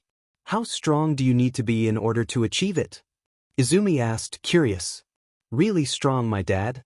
He had to be at least 3% of Frisia's full power in order to reach the threshold of power needed to transform. Gohan said, reminiscing on a memory. How powerful was your dad? Izumi questioned, her emerald eyes gaining a slight light in them. My dad was the most powerful warrior that I ever knew. Trunks' father was second only to my dad. It was ironic. My father was compared to a low-class warrior. Meanwhile, Trunks' father was easily an elite-class warrior from the Saiyan warrior race. Gohan informed as Izumi slowly pulled out a notebook. She began to write about Gohan's speech about his father as well as the Saiyan race as a whole. She even began to whisper to herself about the levels of power a race such as that could reach theoretically. And with the most adorable expression on her face when staring at the two of them, she asked a question that caused Gohan to snort slightly. If you two are Saiyans, would that make me one as well? Izumi asked as both young men stared at her for a moment. Snort, no, your energy is human. Even if whatever power you have within your body is completely alien to us. Gohan said, snorting a little. Izumi remained silent for a while, her expression confused but at the same time worried. She glanced between Gohan and Trunks, knowing that the two knew each other enough that she probably should keep what was on her mind to herself. But the part of her mind that wanted to tell Gohan about what Trunks had done won out in the end as she took a deep breath, Trunks and Gohan looking at her with confusion. Trunks and I ran into those people again. Izumi said as Gohan blinked at her. You're going to have to be specific. Gohan said, as Trunks spoke up. She means the androids, Gohan. Trunks said, looking down at his hands. I'm surprised you both managed to escape them without a fight. Gohan said, his eyes wide but calculating. I was going to fight them, but Izumi held me back. Trunks said, looking at his hands with guilt. And she was right to do so. Gohan said, as Izumi looked at him in shock. What? Izumi asked, confused and filled with shock. You were right to stop him. You had to save me when I was at my physically and mentally weakest. All because I had believed that I was strong enough to defeat the androids on my own. You stopped Trunks from making that very same mistake. Gohan said, patting Izumi on the head. She saved my life then. Trunks said, looking down at the table. Did you really think you were strong enough to fight them alone? Gohan asked worried. In the moment I felt like it. I had gotten stronger in our training since the last time I had trained with you, and I wanted to prove that I'd gotten stronger. Trunks said, as Izumi shook her head. It doesn't matter how strong you get. You shouldn't take on a threat that was known to take down someone you know is far stronger than you are. Izumi said, looking away. The table remained silent, and Trunks felt as though a small bit of trust in this girl was earned. She had stopped him from making a decision that would have gotten him killed at worst and heavily injured and near death at best. Although, there was one question on his mind that he needed to get out of his head. Hey, Izumi, Trunks said, garnering the young woman's attention. She asked, looking to him, her emerald eyes staring into his purple. How did you know that the androids were in Ginger Town? He asked, as Izumi looked between Trunks and Gohan. It's one of the abilities that I came here with. I call it Danger Sense. It allows me to sense when danger is close, especially when it's given off by those who are wishing ill intent to me. Izumi said, as Gohan's expression changed from confused to ecstatic. We haven't been able to sense the androids since they were biomechanical. They have no trace of energy that we can sense, so we've just been relying on instincts to fight them. You think you can train with me and Trunks tomorrow morning? Gohan asked, as Izumi looked between the two. I wouldn't want T to intrude. Izumi said as Gohan smiled at her. You don't have to join in the training session itself. You can watch from the sidelines. Gohan said as Izumi thought about it. I guess I could watch. Izumi said, rubbing her arm.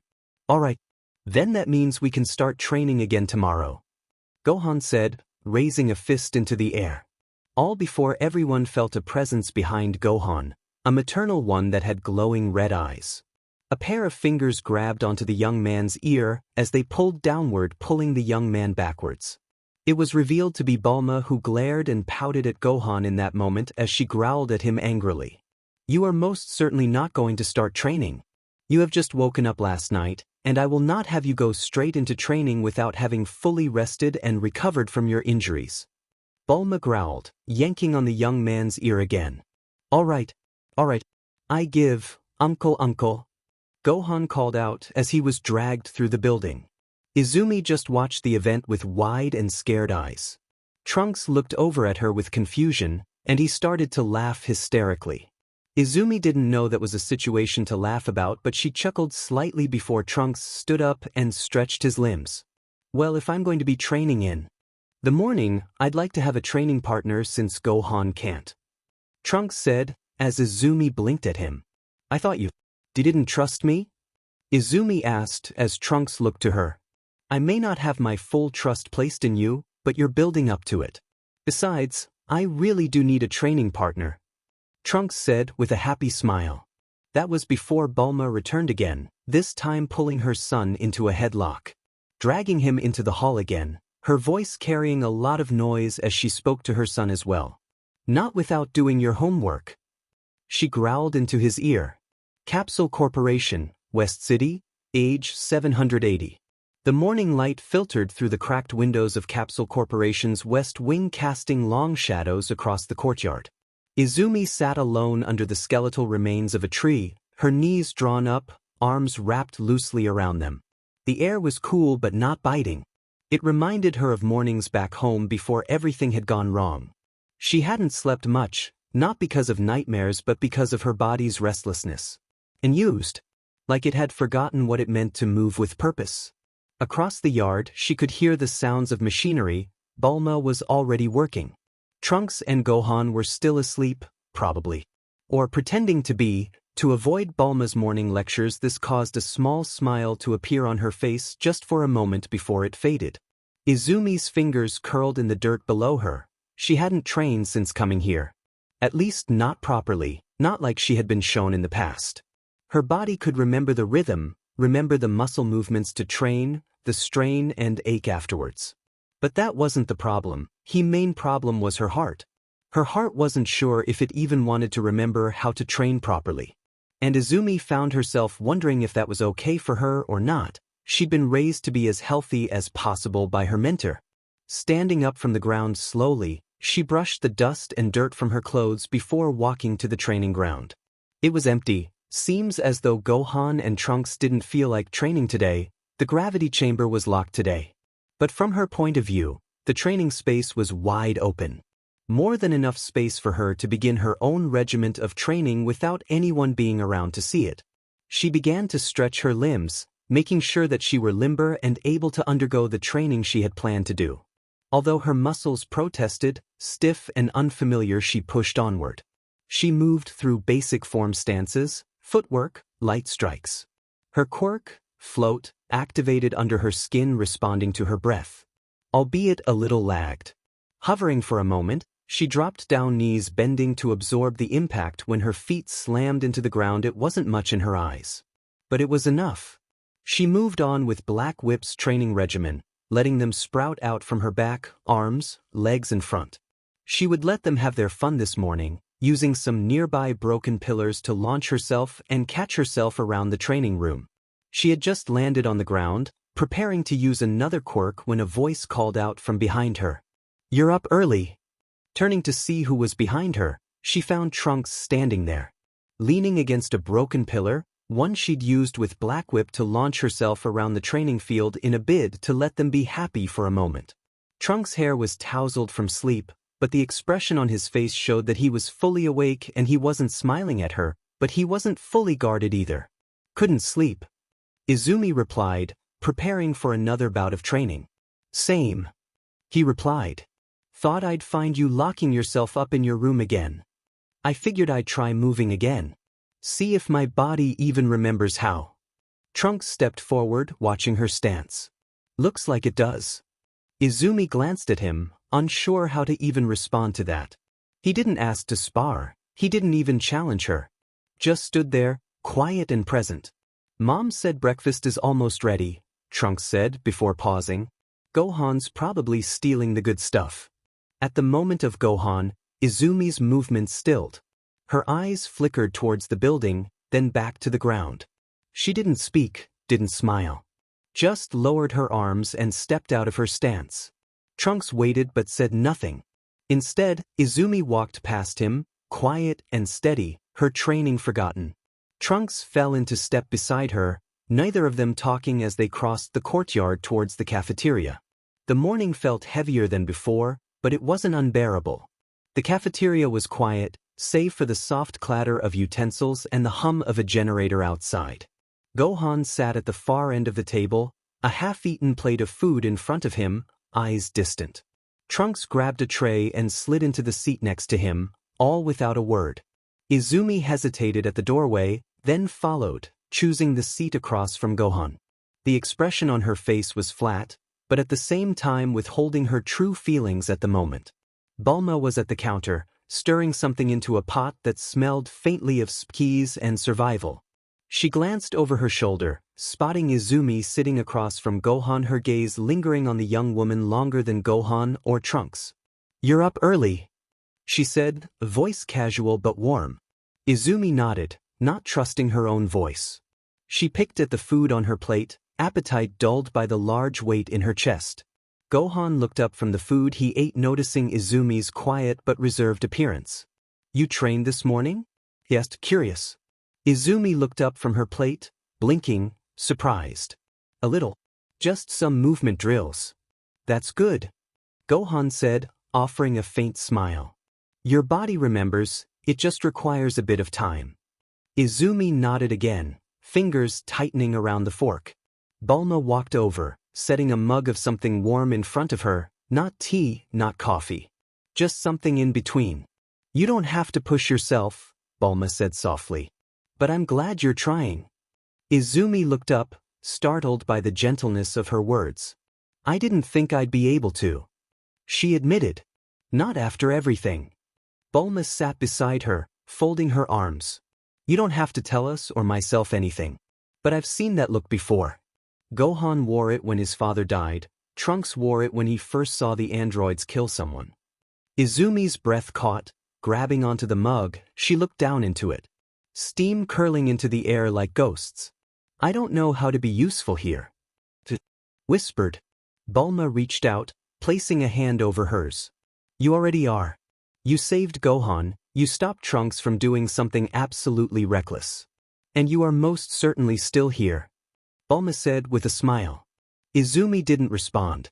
But she didn't pull her hand away either. Across the table, Trunks watched the interaction. Glancing up from his tray, he watched the quiet exchange with quiet eyes, Gohan noticing as well but saying nothing. The tenseness in his shoulders dropped the longer he viewed the two interacting with one another. Until Bulma stood up from the table brushing her hands on her pants. If you're up for it, I could use some help in the lab later.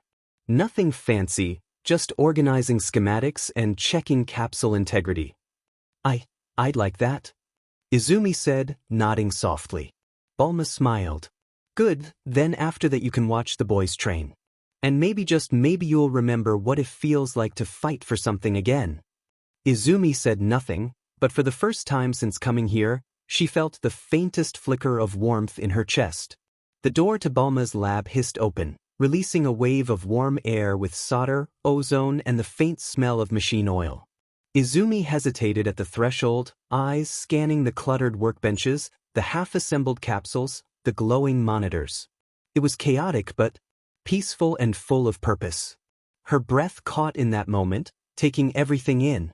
And in that moment of shock and awe, the present blurred. Flashback. She was 14, standing awkwardly in the corner of UA's support wing. In her arms, she clutched the outdated specs of her first hero suit. Her quirk one for all had torn the suit up, as well as Bakugo's massive explosion causing massive damage to the suit itself. All that work her mother went through in order to make the suit specifically for her, gone to waste, every stitch. That was meant for her to rise as a heroine. It represented the promise that it would help her. Now it was torn and burned in places that made it nearly impossible for her mother to stitch back up. The training exercise had been far simpler than it was shown. Izumi and Uraraka were supposed to play the part of the heroes, Bakugo and Ito were supposed to be the villains. Although, Bakugo hadn't treated it like a simulation. He came in fast, brutal, merciless. His explosions resounded across the building, rattling her bones as well as the rails within the building itself. His eyes were locked on the target he'd known since they were children herself. And he was hell-bent on making sure she felt all the pain in the world. But Izumi didn't back down. She had managed to counter his attacks, although it was brief. She had done it, but it had come at the cost of her hero suit being torn, burned, and ripped apart. At the end of the exercise, the part that allowed her to win the entire thing with Uraraka hugging the bomb. She had to sacrifice her arm in order to achieve it.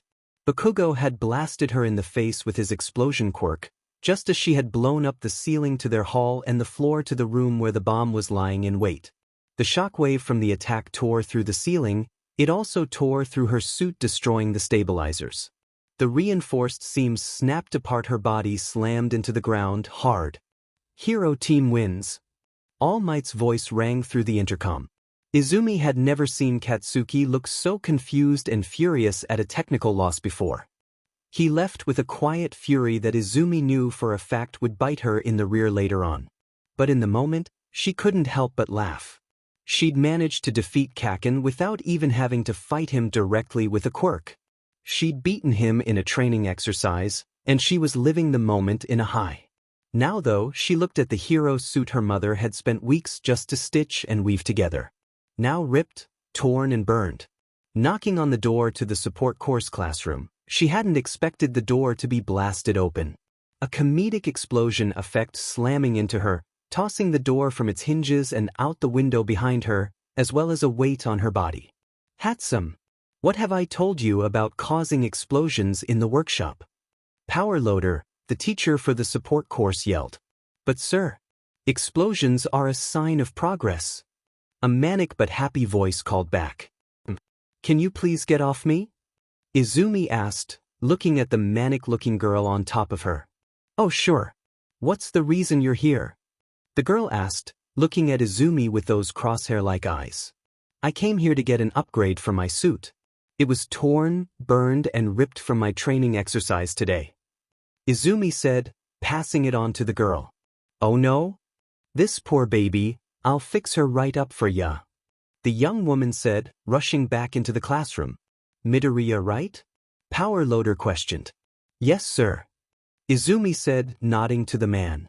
Make sure that you don't leave her alone with your suit for too long. She might add lasers to it or something. Power Loader said, allowing her into the room. Izumi would watch the room with awe. The smells of machine oil, soldering irons as well as mechanical equipment filtered through her nose. The young woman couldn't help but feel as though she didn't belong in such a place, all before she felt the girl from before wrapping her arms around her. Izumi paused, blushing from embarrassment as the hands palmed everything in her figure. Even her chest and butt. Her blush became crimson as soon as the manic girl mentioned about making the suit a bit baggy in order to allow her to squeeze her chest and rear into it. Never before had Izumi been more excited for a new suit or embarrassed for having someone talk about her assets in such a fashion. The young woman then introduced herself to Izumi. My name is Hatsum Mei, and I will soon become the world's #1 support gear maker. I will create my own support company and name it Hatsum Industries. The girl introduced herself, shaking Izumi's hand wildly before rushing off. Izumi was left in a confused funk the entire time. But she couldn't help the smile that bloomed onto her face. Her first friend outside of the hero course, and they didn't think of her as nothing more than a quirkless reject. Mei hadn't treated her as something broken or worthless. She treated her as more a friend and blueprint for her own creations. And that made Izumi feel warm in her heart. Flashback over. The soft hum of machinery filled the lab, punctuated by the occasional hiss of steam and the flicker of capsule diagnostics. Bulma was deep in her work, fingers flying across a touchscreen as she calibrated a new stabilizer core. She didn't expect company this early. But then she felt that quiet shift in the room. A presence. Still hesitant. She turned her head and saw Izumi standing just inside the doorway, clutching something wrapped in cloth against her chest. Her expression was unreadable, her posture tense. She didn't speak. Didn't move. Bulma blinked, confused. Izumi? She asked, voice gentle but curious. No response. Bulma frowned slightly, setting her tools aside. She stood and walked over, wiping her hands on a cloth as she approached. Hey, she said softly, stopping a few feet away. You okay? Izumi's grip tightened around the bundle in her arms. Her eyes flicked up, then down again. She didn't speak, but she stepped forward and carefully unwrapped the cloth. Bulma's breath caught. It was a hero suit scorched, torn, warped in places. The kind of damage that didn't come from wear and tear. The kind that came from impact. From power. She also noticed how dirty and filled with blood it really was. That yours? Bulma asked, her voice quieter now. Izumi nodded. My mom made it for me. She wasn't a pro hero, but she wanted me to feel safe. Mei Hatsum Mei, she upgraded it. Took my mom's design and kept improving it. Every time I outgrew it, every time One for All pushed past its limits. Mei was there. Bulma crouched beside the table as Izumi laid the suit out. Her fingers brushed the fabric, tracing the damage. Looks like it's been through hell. Izumi's gaze dropped. It has. She hesitated, then added, voice trembling slightly. This was the suit I wore during my final battle. The one that brought me here. Bulma looked up, her expression shifting from curiosity to quiet understanding. You mean, when your world ended? Izumi nodded slowly. I don't know how I survived. I just remember the light, the impact, and then I woke up here. Bulma didn't press. She just studied the suit, then looked at Izumi again. We can fix it. Keep the original stitching if you want. Reinforce the rest. Izumi blinked. You can do that? Bulma smiled faintly. I'm not your mom. And I'm not Mei. But I know how to honor both. Izumi didn't respond. But her shoulders eased just slightly. And for the first time since entering the lab, she let herself breathe. Bulma didn't speak for a moment. She just looked at the suit scorched, torn, still holding the shape of someone who had fought too hard for too long.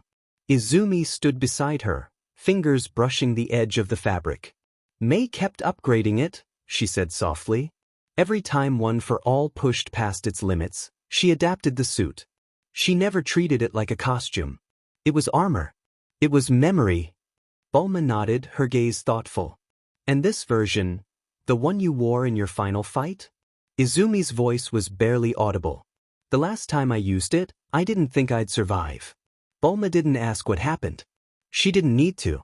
Instead, she walked to the far wall and pulled down a large sketchpad, flipping past half-finished designs and capsule schematics.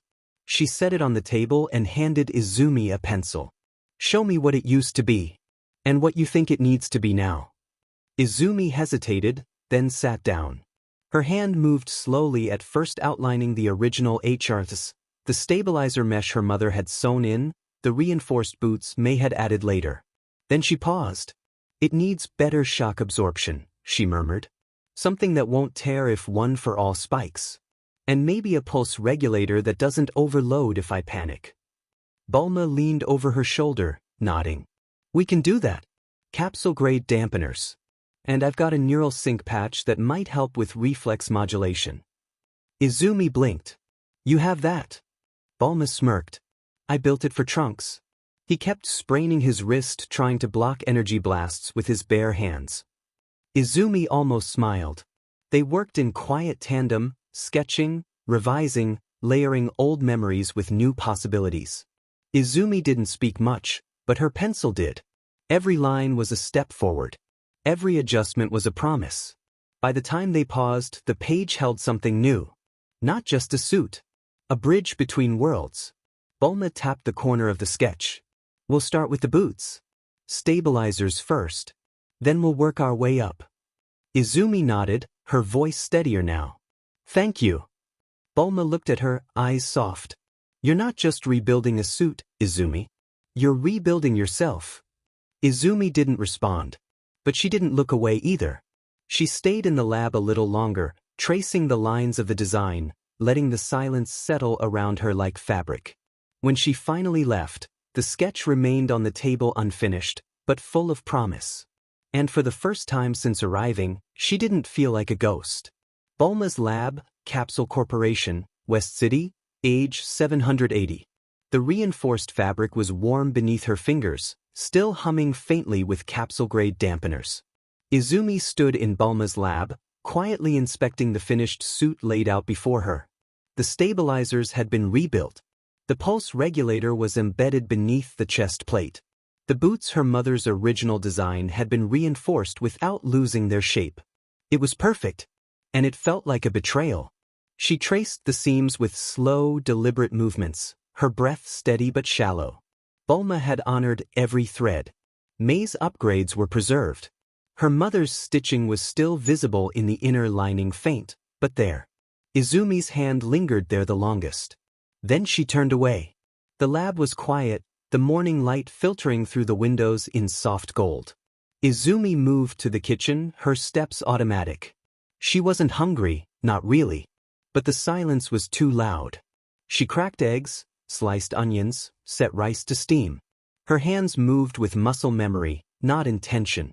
It was the smell that hit those waking up inside Capsule Corp first. The scent began to rise: sweet soy, dashi, the crisp edge of frying pork. Katsudon. Down the hall, Gohan stirred first. He blinked, sat up, sniffed the air.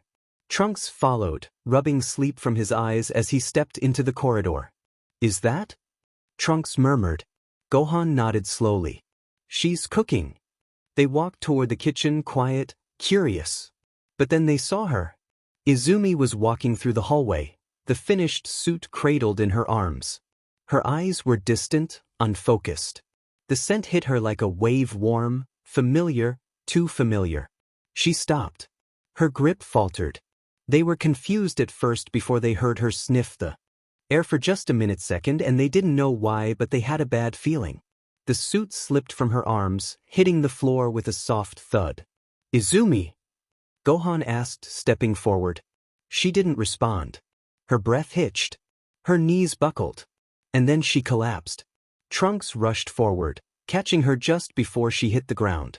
Gohan knelt beside them, eyes wide with concern. They had watched as the young woman's eyes had rolled into the back of her head. But for just a millisecond they saw how they had become dull and wet. "Izumi!" Trunks called, shaking her gently. But she was already gone, slipped beneath the surface of memory. Flashback begin. Central Hospital, Tokyo, Japan. Year 2156. The world was quiet. Izumi blinked slowly, her body heavy and her breath shallow.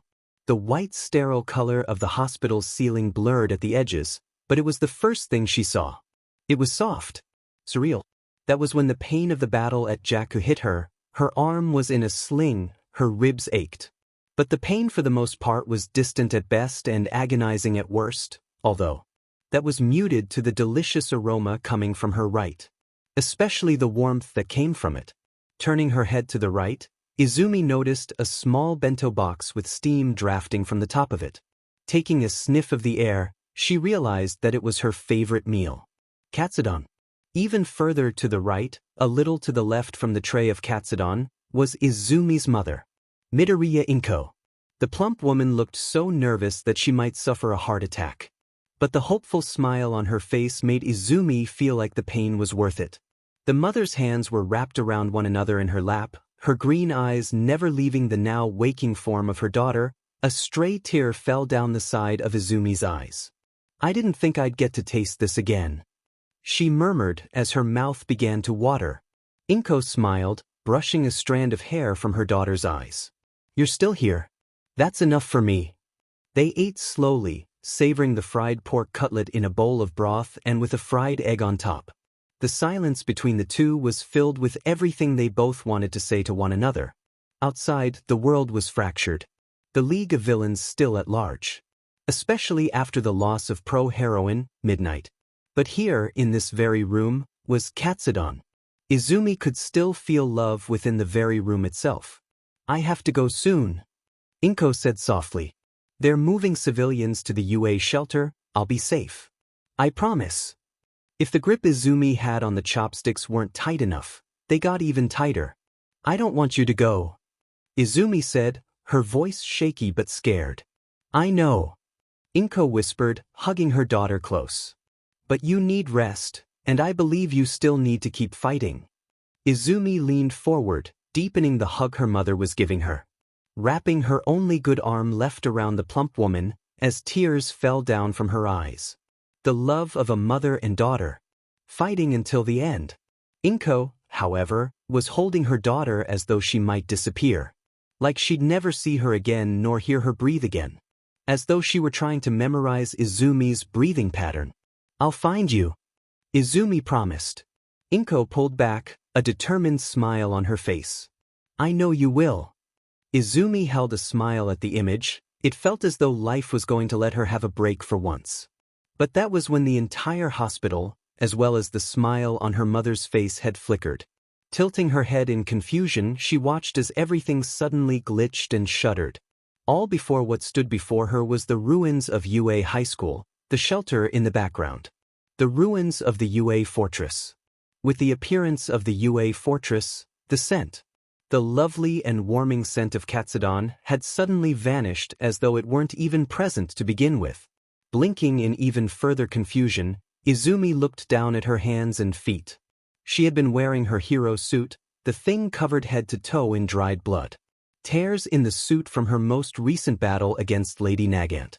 She moved towards the fortress's shelter, one thing on her mind in the moment. To fulfill the promise she had made to her mother back in the hospital. That she'd find her. The closer she got to the shelter, the more ruined the place began to appear. That was when she saw the shelter itself. The building looked as though it were barely standing. "Good job, Samantha-sensei," Izumi murmured. The shelter had appeared as though it couldn't last very long, and she was right. It had fallen within hours of UA's fortress having been breached. The building looked as though a beam of lasers had blasted through it. As though a war had happened, and she wasn't awake or capable of moving in order to save them. She moved through the ruins as though she were a specter, her boots crunching the broken concrete softly. Inside her chest, her heart pounded, pumping adrenaline through her body. Her quirk, a dull throb underneath her skin as she prepared to search for any survivors. Her breath caught. She'd found them. Her mother lay in a protective curling position, a little girl she knew very well being hidden under her. A cracked and broken horn lay on the ground below the two, a large hole in Inko's back and a much smaller one for Eri. Wrapped around Eri's small body, Inko's arms held the little girl as tightly as possible as though she were trying to protect the little girl from the worst of the attack. Looking to the wall to her right, she found a small but very prominent hole in it representing that the attack was extremely sudden. Neither one had enough time to defend themselves. As she looked closer at Eri, she found the little girl clenching Inko's sleeve tightly. No, no, no, no. She dropped to her knees. She reached out to touch the dead bodies of Inko and Eri, but she stopped herself from doing so. Tears fell down from her eyes in droves, her sobs quiet and filled with sadness. She didn't scream. It was just silent. Looking at her mother's expression, even though her mission had failed, it was filled with a grim determination to protect Eri. She had made her choice and knew what the consequences for it would be, and she never looked back. Off to the side of the two, Izumi noticed a familiar bag. Opening it, she found Katsudon as well. It was heavily burnt and hard as a brick due to how long it had been since Inko had made it. But Izumi couldn't help the whimper that came out of her mouth. Placing a palm over her mouth, Izumi let out a few more whimpers before a quiet sob left her mouth just barely audible. The Katsudon was broken, burned, but still there. She sat there, not too far away from the event and cried, blaming herself for being too late to save both her mom and Eri. For the first time since leaving home in order to be a heroine, she recognized the true meaning of survival, especially when others didn't. Flashback end. 0W0. The scent was gone. The rubble, the silence, the bodies just gone. Izumi gasped, all before sitting upright, accidentally smacking her head into Gohan's, causing the two to fall back in their respective directions, holding their heads in pain. Taking in her surroundings, she found that she was on the floor. Specifically in the hallway just outside the cafeteria of Capsule Corporation. Her suit was right beside her. Gohan's hand immediately was placed on her shoulder. The one that didn't bear the human-shaped handprint in the form of an old burn scar. Unknown to either her or the two half-scions. She really appreciated that. Trunks was also kneeling next to her, worry evident on his face. Looking to the hero suit, Izumi had slowly reached out to it, softly grabbing it as though it would snap and tear from how hard she tightly held onto it. Her hands trembled, threatening her with dropping the suit on the floor again. As soon as it's within her grasp, she attempts to stand back up, only to falter slightly. Trunks catches her immediately and helps her stand upright. Izumi gives him a thankful expression, but was unaware that her eyes were glazes over and not looking at him but through him. Both hybrid scions give one another a glance before Trunks shook his head. Gohan still had to ask the question on his mind, however. Are you alright? You look like you saw a ghost. Gohan asked, worried. Memory. Izumi replies, but remaining silent.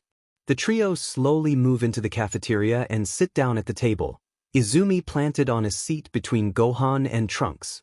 The two's expressions were hard, but at the same time, if one were to pay close attention to their eyes, it would show a lot of concern.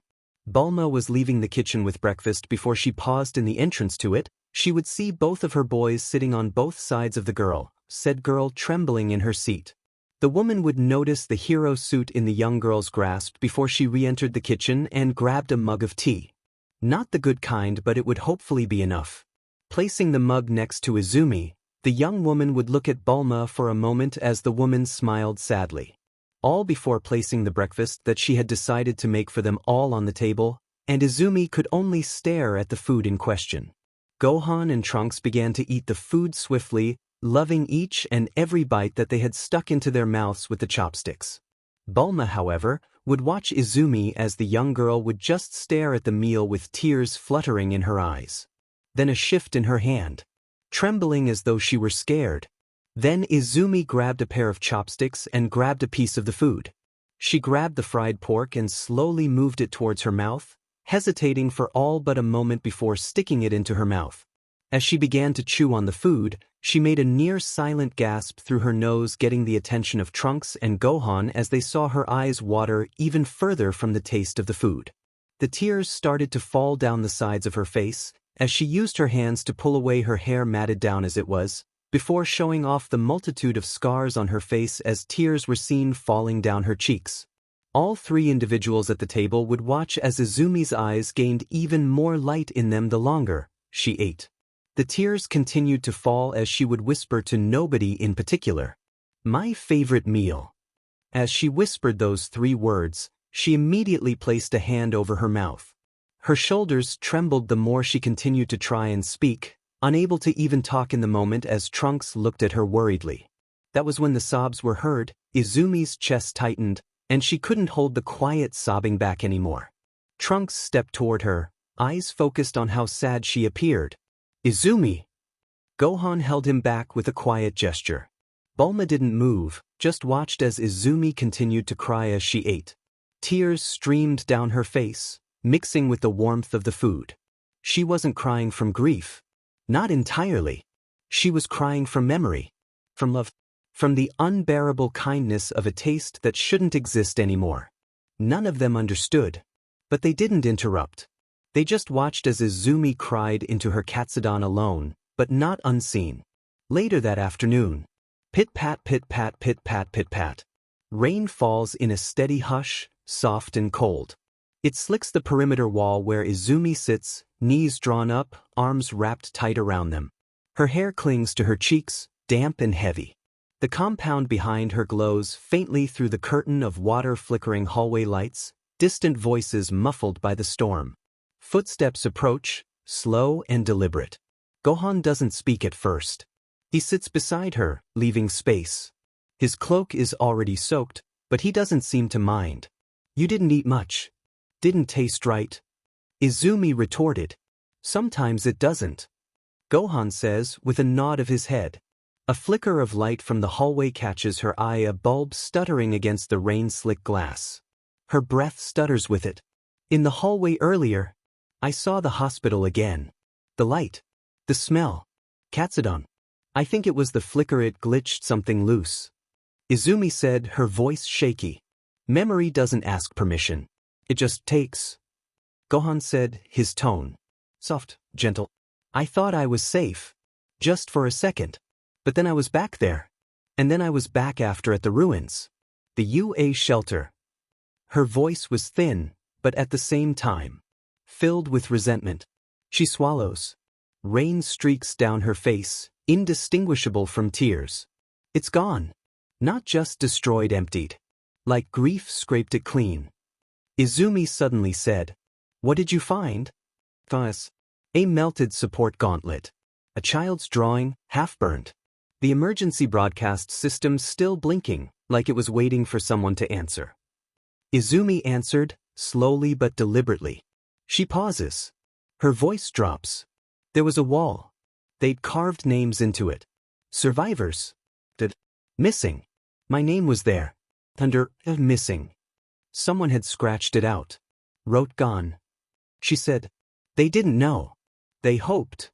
God said, trying to be optimistic. "No. They knew. And they still hoped. That's what broke me." Izumi stated, shaking her head. The rain intensifies.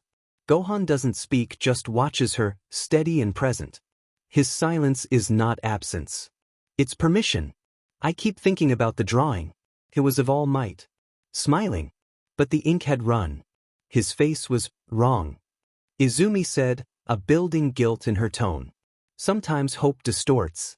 Sometimes it's all that's left." Gohan wisely said, "I don't know if I'm still me."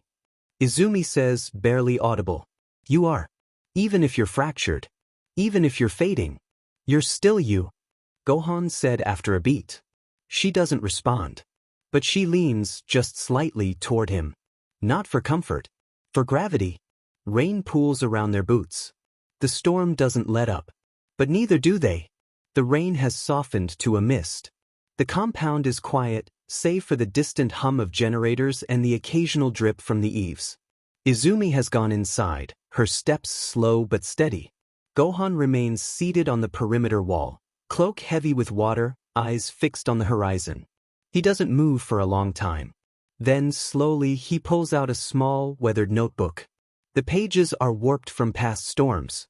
He flips to a blank page and begins to write, not for record-keeping, but to anchor what he's just heard. She spoke of a place I've never seen. A school. A shelter. A wall of names. Her world gone. Not bombed. Not erased. Just unreachable. His handwriting is steady, deliberate. He pauses, then closes the notebook and stands. Inside the compound, Bulma is in the lab, adjusting a power relay. Trunks is nearby, cleaning his blade. Gohan enters quietly. Bulma looks up. She talked to you? She told me about her world. About what she lost. Was it like ours? Trunks asks carefully. No. It was structured. Protected. She called it a fortress, a school, a shelter. It was where she trained. Where she believed in something. Bulma stills. Trunks listens, silent. She said she saw it after it fell. Not in this world, in hers. Burned out. Abandoned. She found a support gauntlet, half melted. A child's drawing. An emergency system still blinking, like it was waiting for someone to answer. Her version of West City? Bulma asks, concerned. Maybe.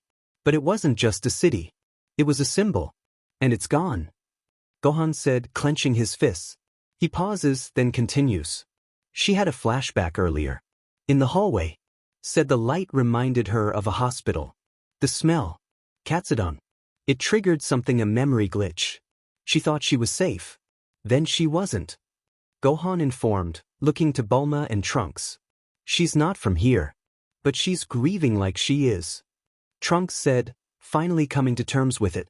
She's grieving something we'll never know. But that doesn't mean we can't hold space for it. Gohan said, determination on his face. What do you want to do? Bulma asks, fully on board with what Gohan has planned. Give her a place to put it. Not a memorial. A wall. Somewhere she can carve the names. The places. The memories. So they exist. Even if we never saw them. Gohan said, before clarifying.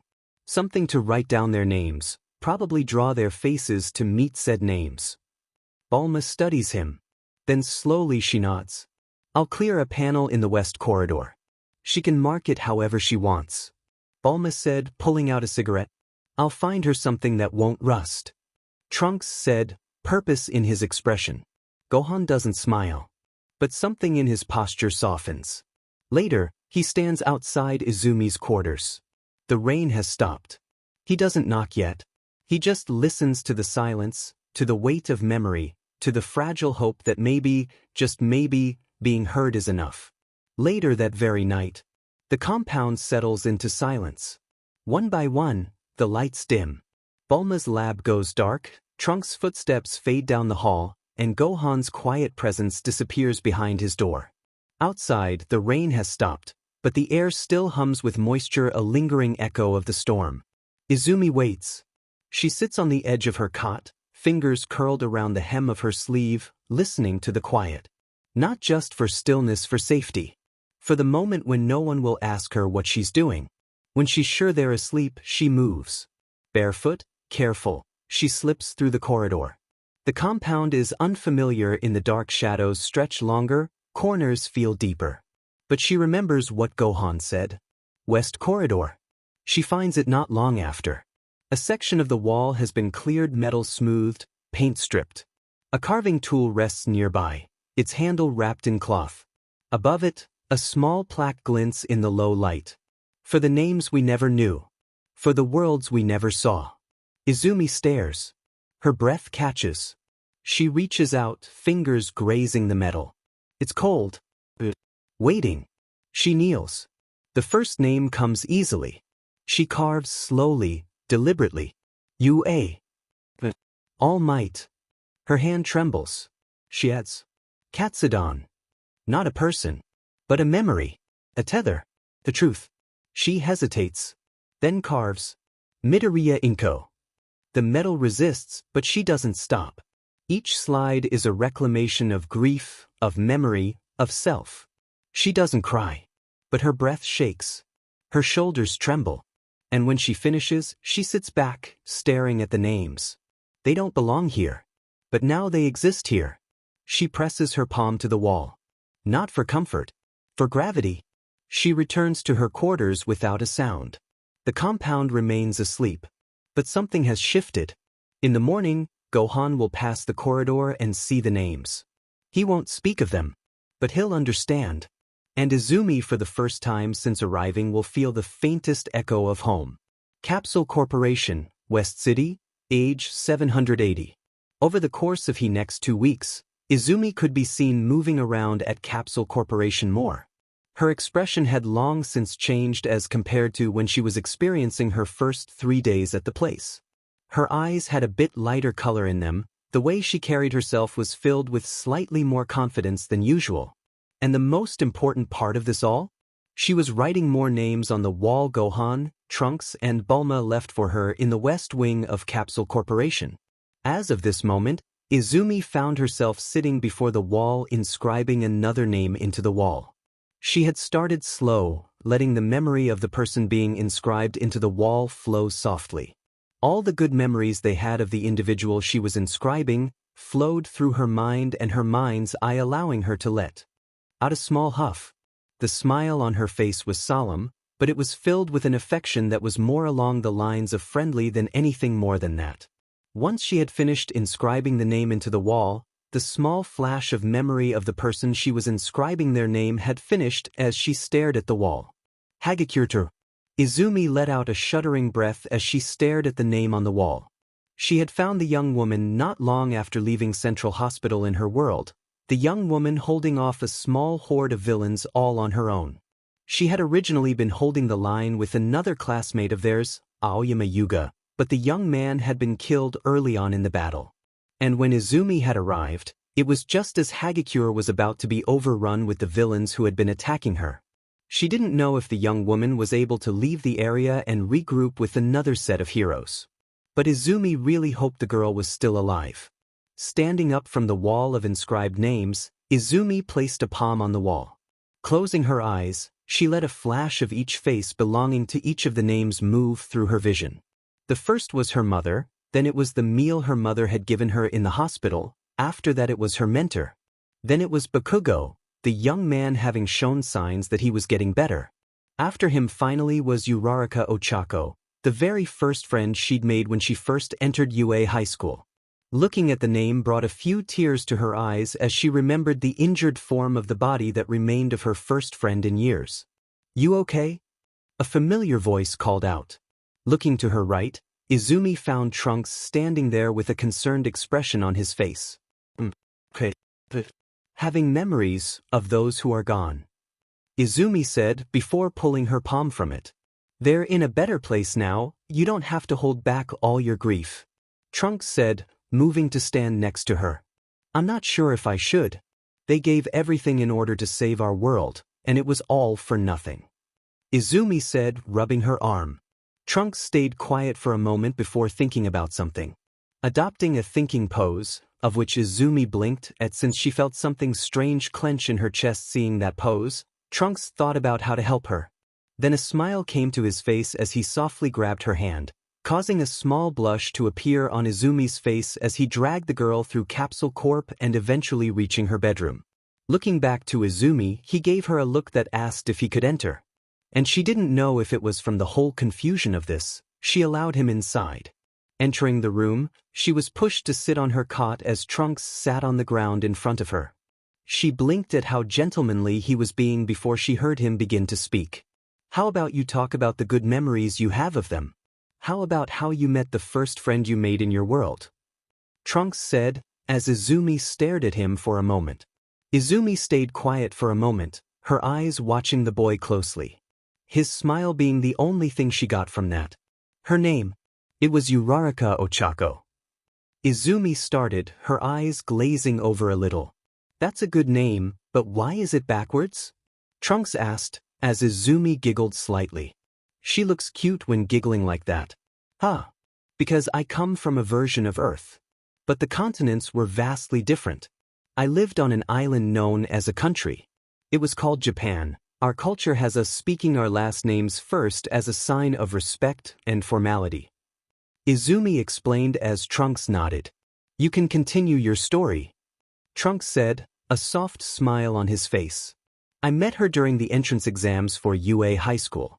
I had recently been given the power my mentor had. It was disgusting to get it from him. But she saved me from falling over since I tripped on a piece of concrete sticking out of the ground. Izumi said, a fond expression taking over her face. It would be a bad omen if you fell on a day such as this. That was the first thing she said to me, whilst using her quirk to float me in the air. She was the very first person in my life who talked to me as an equal. She spoke to me not as though I were disgusting to her, but as though she wanted to be friends. Izumi said, rubbing her hand. I couldn't say anything because of how I'd never had someone to talk to, who was my own age at the time due to my upbringing, so I was just silent the entire time. Mentally, however, I was wondering what I should be saying to her. Izumi said, chuckling a little. Sounds like you were an introvert. Trunks said, as Izumi giggled a little more. I wasn't really into talking to others growing up, mainly due to how I was treated for not having a power of my own growing up. Izumi said, before focusing back on the friend. That's just dumb. Trunks said as Izumi smiled at that. Thanks for the support. But anyway, I met her again during the physical portion of the entrance exams. The second time was before the physical portion of the test was about to begin. I moved over to talk to her in order to boost her confidence. But I would be stopped beforehand. A young man with navy blue hair had stepped in my way to stop me, stating that I would be causing problems for her if I had gone through with it. So I waited until the time came to enter the mock city that UA High School set up for their entrance exams. Izumi said, kicking her legs slightly from how they were angled on the bed. Your high school had a mock city? How large was it? Trunks asked as Izumi looked at his eyes. All filled with awe. It was really huge. I'd say it was just shy of being a city itself. But due to how it was on the campus of UA High School, it wasn't allowed to be one. Izumi said, before continuing the story. I had gone to the physical portion of the test in order to become a hero. The school has a class that is very well known, the heroics course. Izumi stated, a soft expression taking over her face. I bet you got a lot of points, huh? Trunks said, looking her in the eye with an odd expression. Actually no. I didn't get a single villain point at all, since we had to defeat villain bots in order to gain 1 to 3 points depending on the robot we defeat. Izumi said, as Trunks blinked. You didn't get a single point? He asked, curious and confused. Nope, but I did get around 60 points for rescue. Izumi said, wagging her finger in the air. Rescue points? But weren't you supposed to get villain points? Trunks asked. Invested in the story. Yeah, but there was a secret set of points that the candidates for the hero course could collect. Izumi said, as Trunks realized. The rescue points you mentioned. You entered the hero course through rescue points. Trunks asked, after realizing. Yup, it was a lot of stress to get the letter about a month later, but it was worth it. I also met Uraraka again at the school too. Izumi said, brushing a bit of her hair out from her face. As it turned out, she had tried to give me some points after finding out that I had none. And she was given some rescue points for even trying to do that. Izumi softly said, looking out the window. That's really cool. But wait, what about your quirk? Didn't you learn how to use it? Trunks asked, confused. I didn't have time to do that. My mentor had wanted me to learn how to use it on my own. Not only that, but he was really busy setting up his own schedule for his class for the students he'd be teaching at UA that year. As it would turn out, he probably should have given me a chance to learn how to use the quirk at the time. Izumi said, smiling sadly. That was stupid. Trunks said, scrunching his face in disappointment. Yeah, but I eventually learned how to use it later on. Izumi said, standing up from her cot and moved to the balcony. She remained silent from that moment onward as Trunks entered the balcony to her left. The two stared at the sky as the sun continued to rise higher into the sky, shining brightly for everyone living on the planet. The two would remain silent the longer they stayed on the balcony, Looking down, Izumi would find Gohan beginning some calisthenics for himself before noticing her gaze. He would give her a wave, Trunks immediately leaping from the balcony waving at her as he landed near the taller man with a smile on his own face. Izumi would place a palm under her chin as she would watch the two undergoing some light stretches. As it evolved into light training, Izumi let a small huff escape her lips before turning around, unaware of the smile on her face. 0W0. Late afternoon, West Wing, Capsule Corporation. The compound had quieted again. The hum of generators, the distant clink of tools in Bulma's lab, the occasional chirp of birds outside the perimeter, these were the only sounds left behind after Trunks and Gohan departed for their recon sweep. Izumi had watched them go from the balcony, arms folded, her expression unreadable. She didn't wave. She didn't speak. But her eyes lingered on their retreating forms longer than she meant to. Now, the corridor was hers. She walked slowly, barefoot, the soles of her feet whispering against the cool tile. The West Wing was dim, lit only by the soft glow of the overhead panels. The wall waited etched with names, memories, fragments of a world that no longer existed. Izumi knelt, fingers brushing the carving tool wrapped in cloth. Her breath slowed. She began to inscribe. Todoroki Shoto. The name came easily, but the feelings didn't. Her hand moved with practiced care, but her chest tightened with each slide. She didn't speak at first.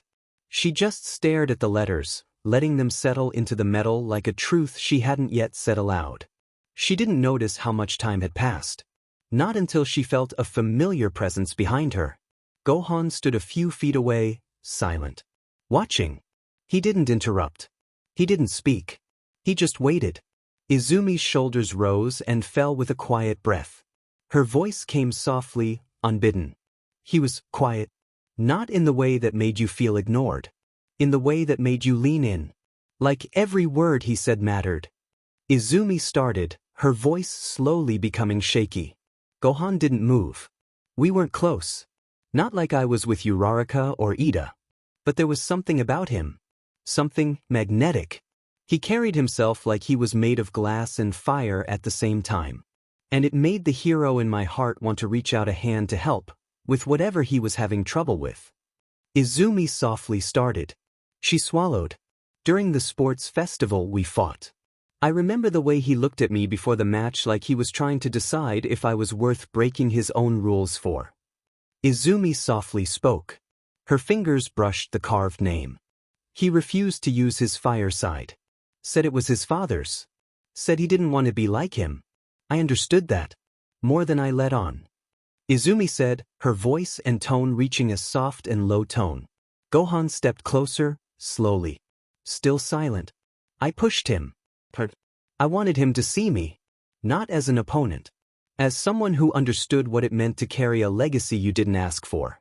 Another part of myself wanted to let him know that he could reveal both sides of his power. That it was his. Izumi said, emphasizing the word his. Her voice trembled. I think I felt something for him. Not love. Not exactly. Just possibility. A quiet ache.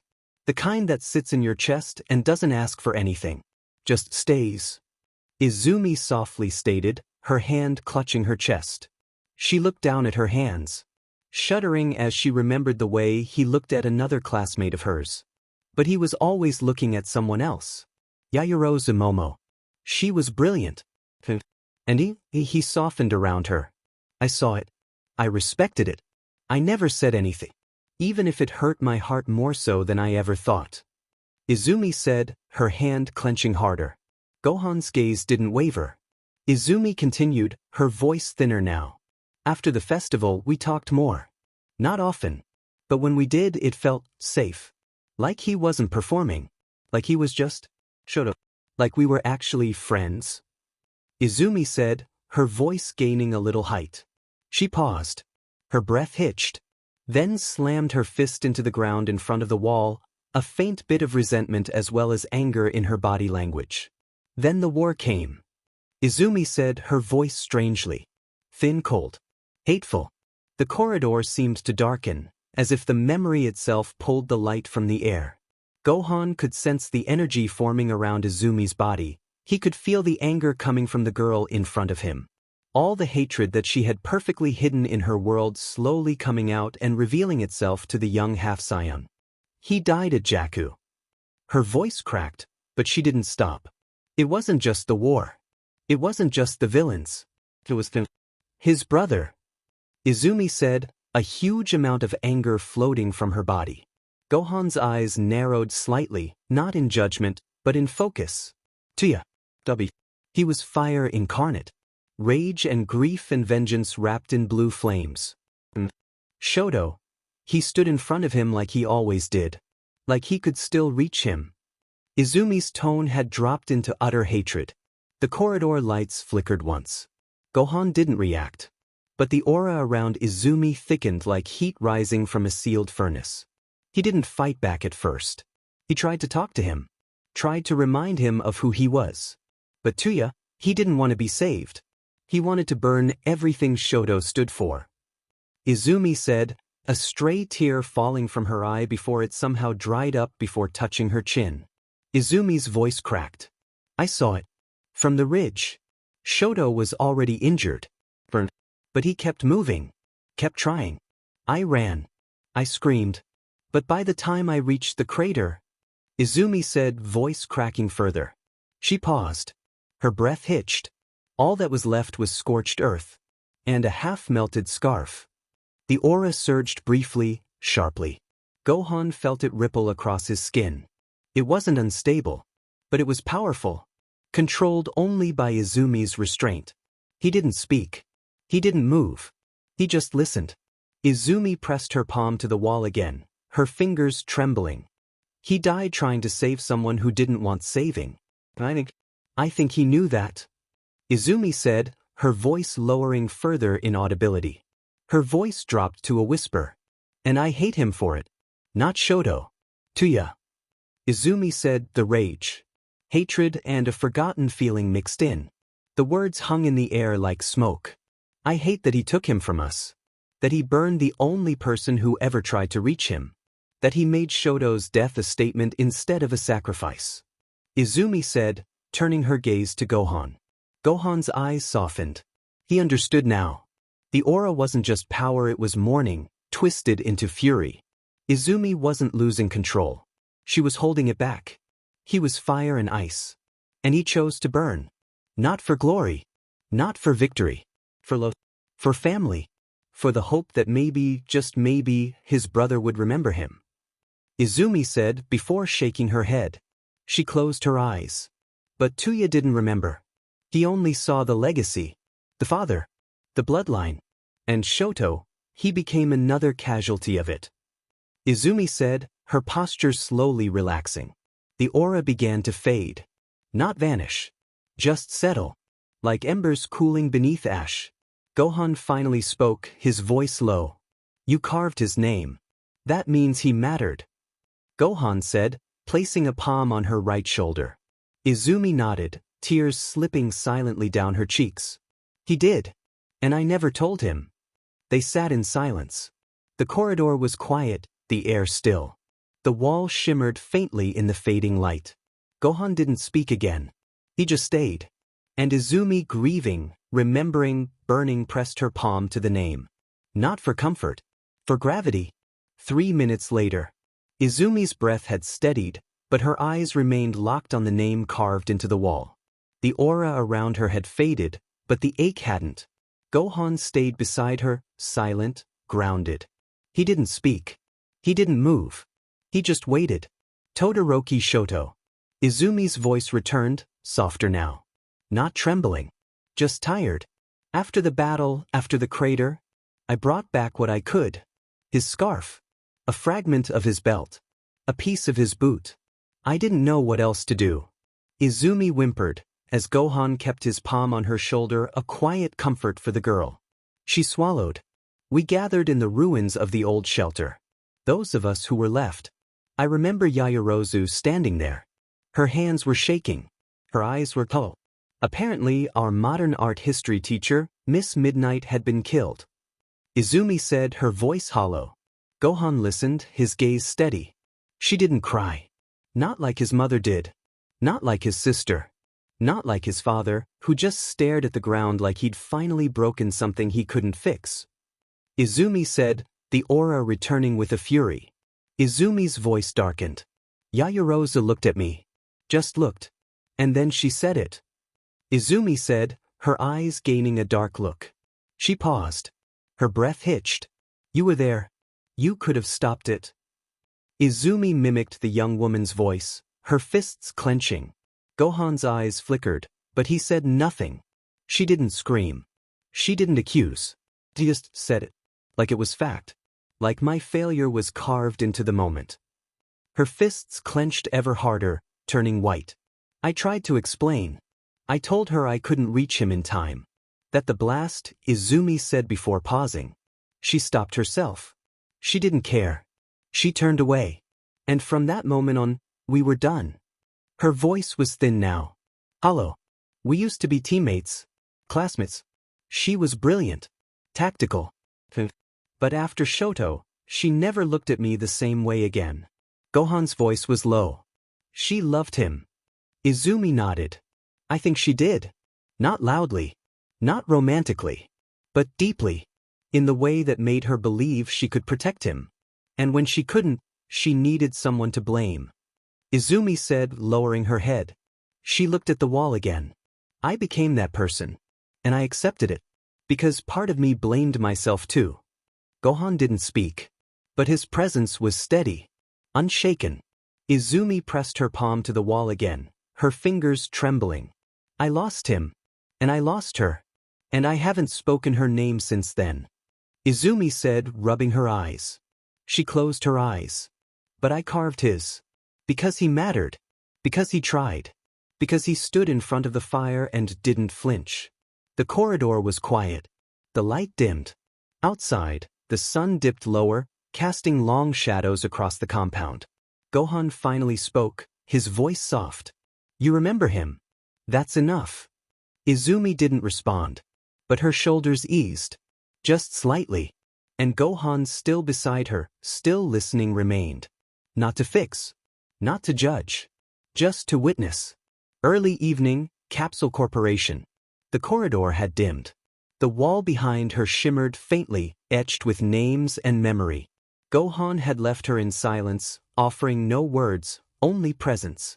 Izumi remained for a few minutes longer, her fingers brushing the name Todoroki Shoto one last time before she stood. Her steps were slow. The compound was quiet. The hum of generators, the distant clink of Bulma's tools, the soft rustle of wind against the windows, these were the only sounds that followed her back to her room. She entered without turning on the light. The room was sparse.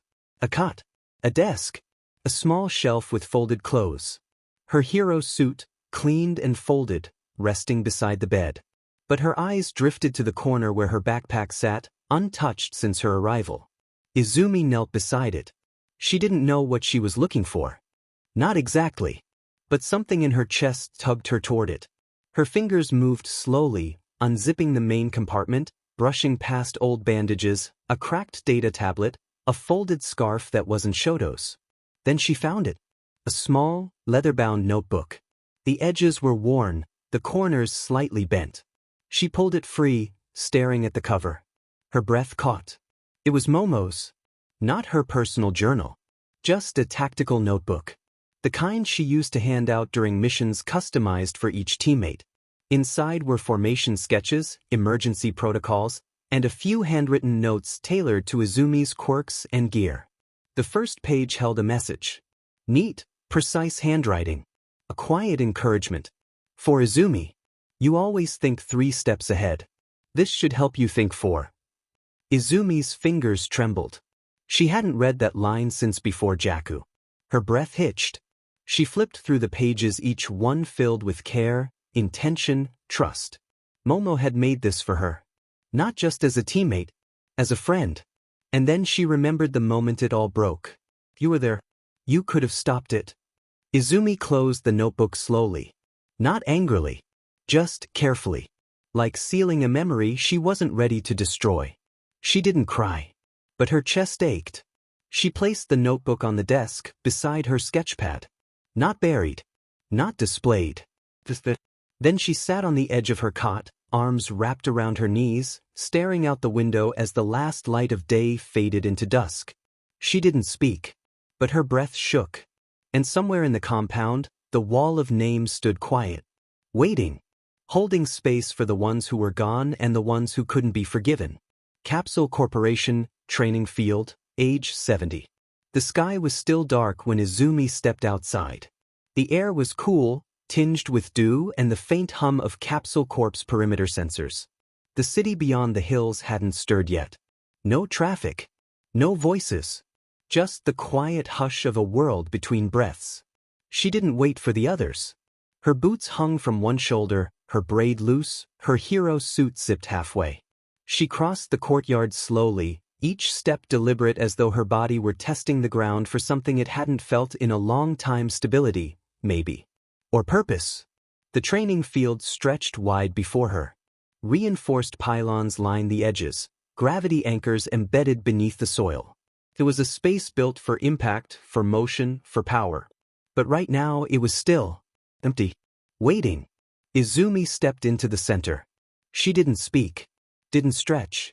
Just stood there, arms loose at her sides, eyes closed. Her breath slowed. She didn't know what she was doing, not exactly. But something inside her had begun to shift. The ache from the wall, the notebook, the names, it hadn't vanished. But it had settled. Like sediment in water. And beneath it, something else stirred. Motion. She dropped into a stance. Not perfect. Not polished. But grounded. Her muscles remembered things her heart hadn't asked for: sparring drills from UA, rescue formations, the way her mentor had moved when he thought no one was watching.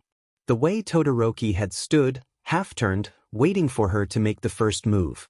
She struck the air once. Then again. Then a third time. Each movement sharper than the last. Her breath synced with her limbs. Her body moved without hesitation. Not fast. Not flashy. But with intent. She pivoted, ducked, spun, kicked, her form raw but precise, her rhythm steady. The field echoed faintly with each impact against the air. She didn't hear the door open behind her. But she felt it. The shift in the atmosphere. The subtle ripple of energy. A presence she'd begun to recognize not by sight, but by feel. God. He stepped into the field quietly, his shirt half-buttoned, hair tousled, sleep still clinging to his eyes. But his gaze was alert, focused. He watched her for a moment, arms folded, saying nothing. Izumi didn't stop moving. "You're up early," he said finally. She pivoted, landing softly, her breath steady. "Didn't want to wait." Gohan nodded. He didn't interrupt her rhythm. Just observed. Her form was raw, but there was something beneath it, something rising. Her strikes carried weight. Not just physical. Emotional. He could feel it. After a few minutes, she paused. Her shoulders rose and fell with a quiet breath. Her eyes met his. "I want to learn," she said. "Not just fight. I want to understand how you move. How you do what you do." Gohan stepped forward, his stance relaxed. "Ki." Izumi blinked. Her confusion was ample, and Gohan could easily see it even though she wasn't looking in his direction. Energy. More than that. It's life force. Intention. Focus. It's what makes our world move the way it does. He raised his hand, palm open. The air around him shimmered, subtle, quiet. A soft glow formed in his palm, pulsing gently. Not aggressive. Not explosive. Just present. Izumi stared. "It's not just about power," Gohan continued. "It's about control. About knowing where your strength comes from and where it should go." She stepped closer, eyes locked on the glow. "Show me."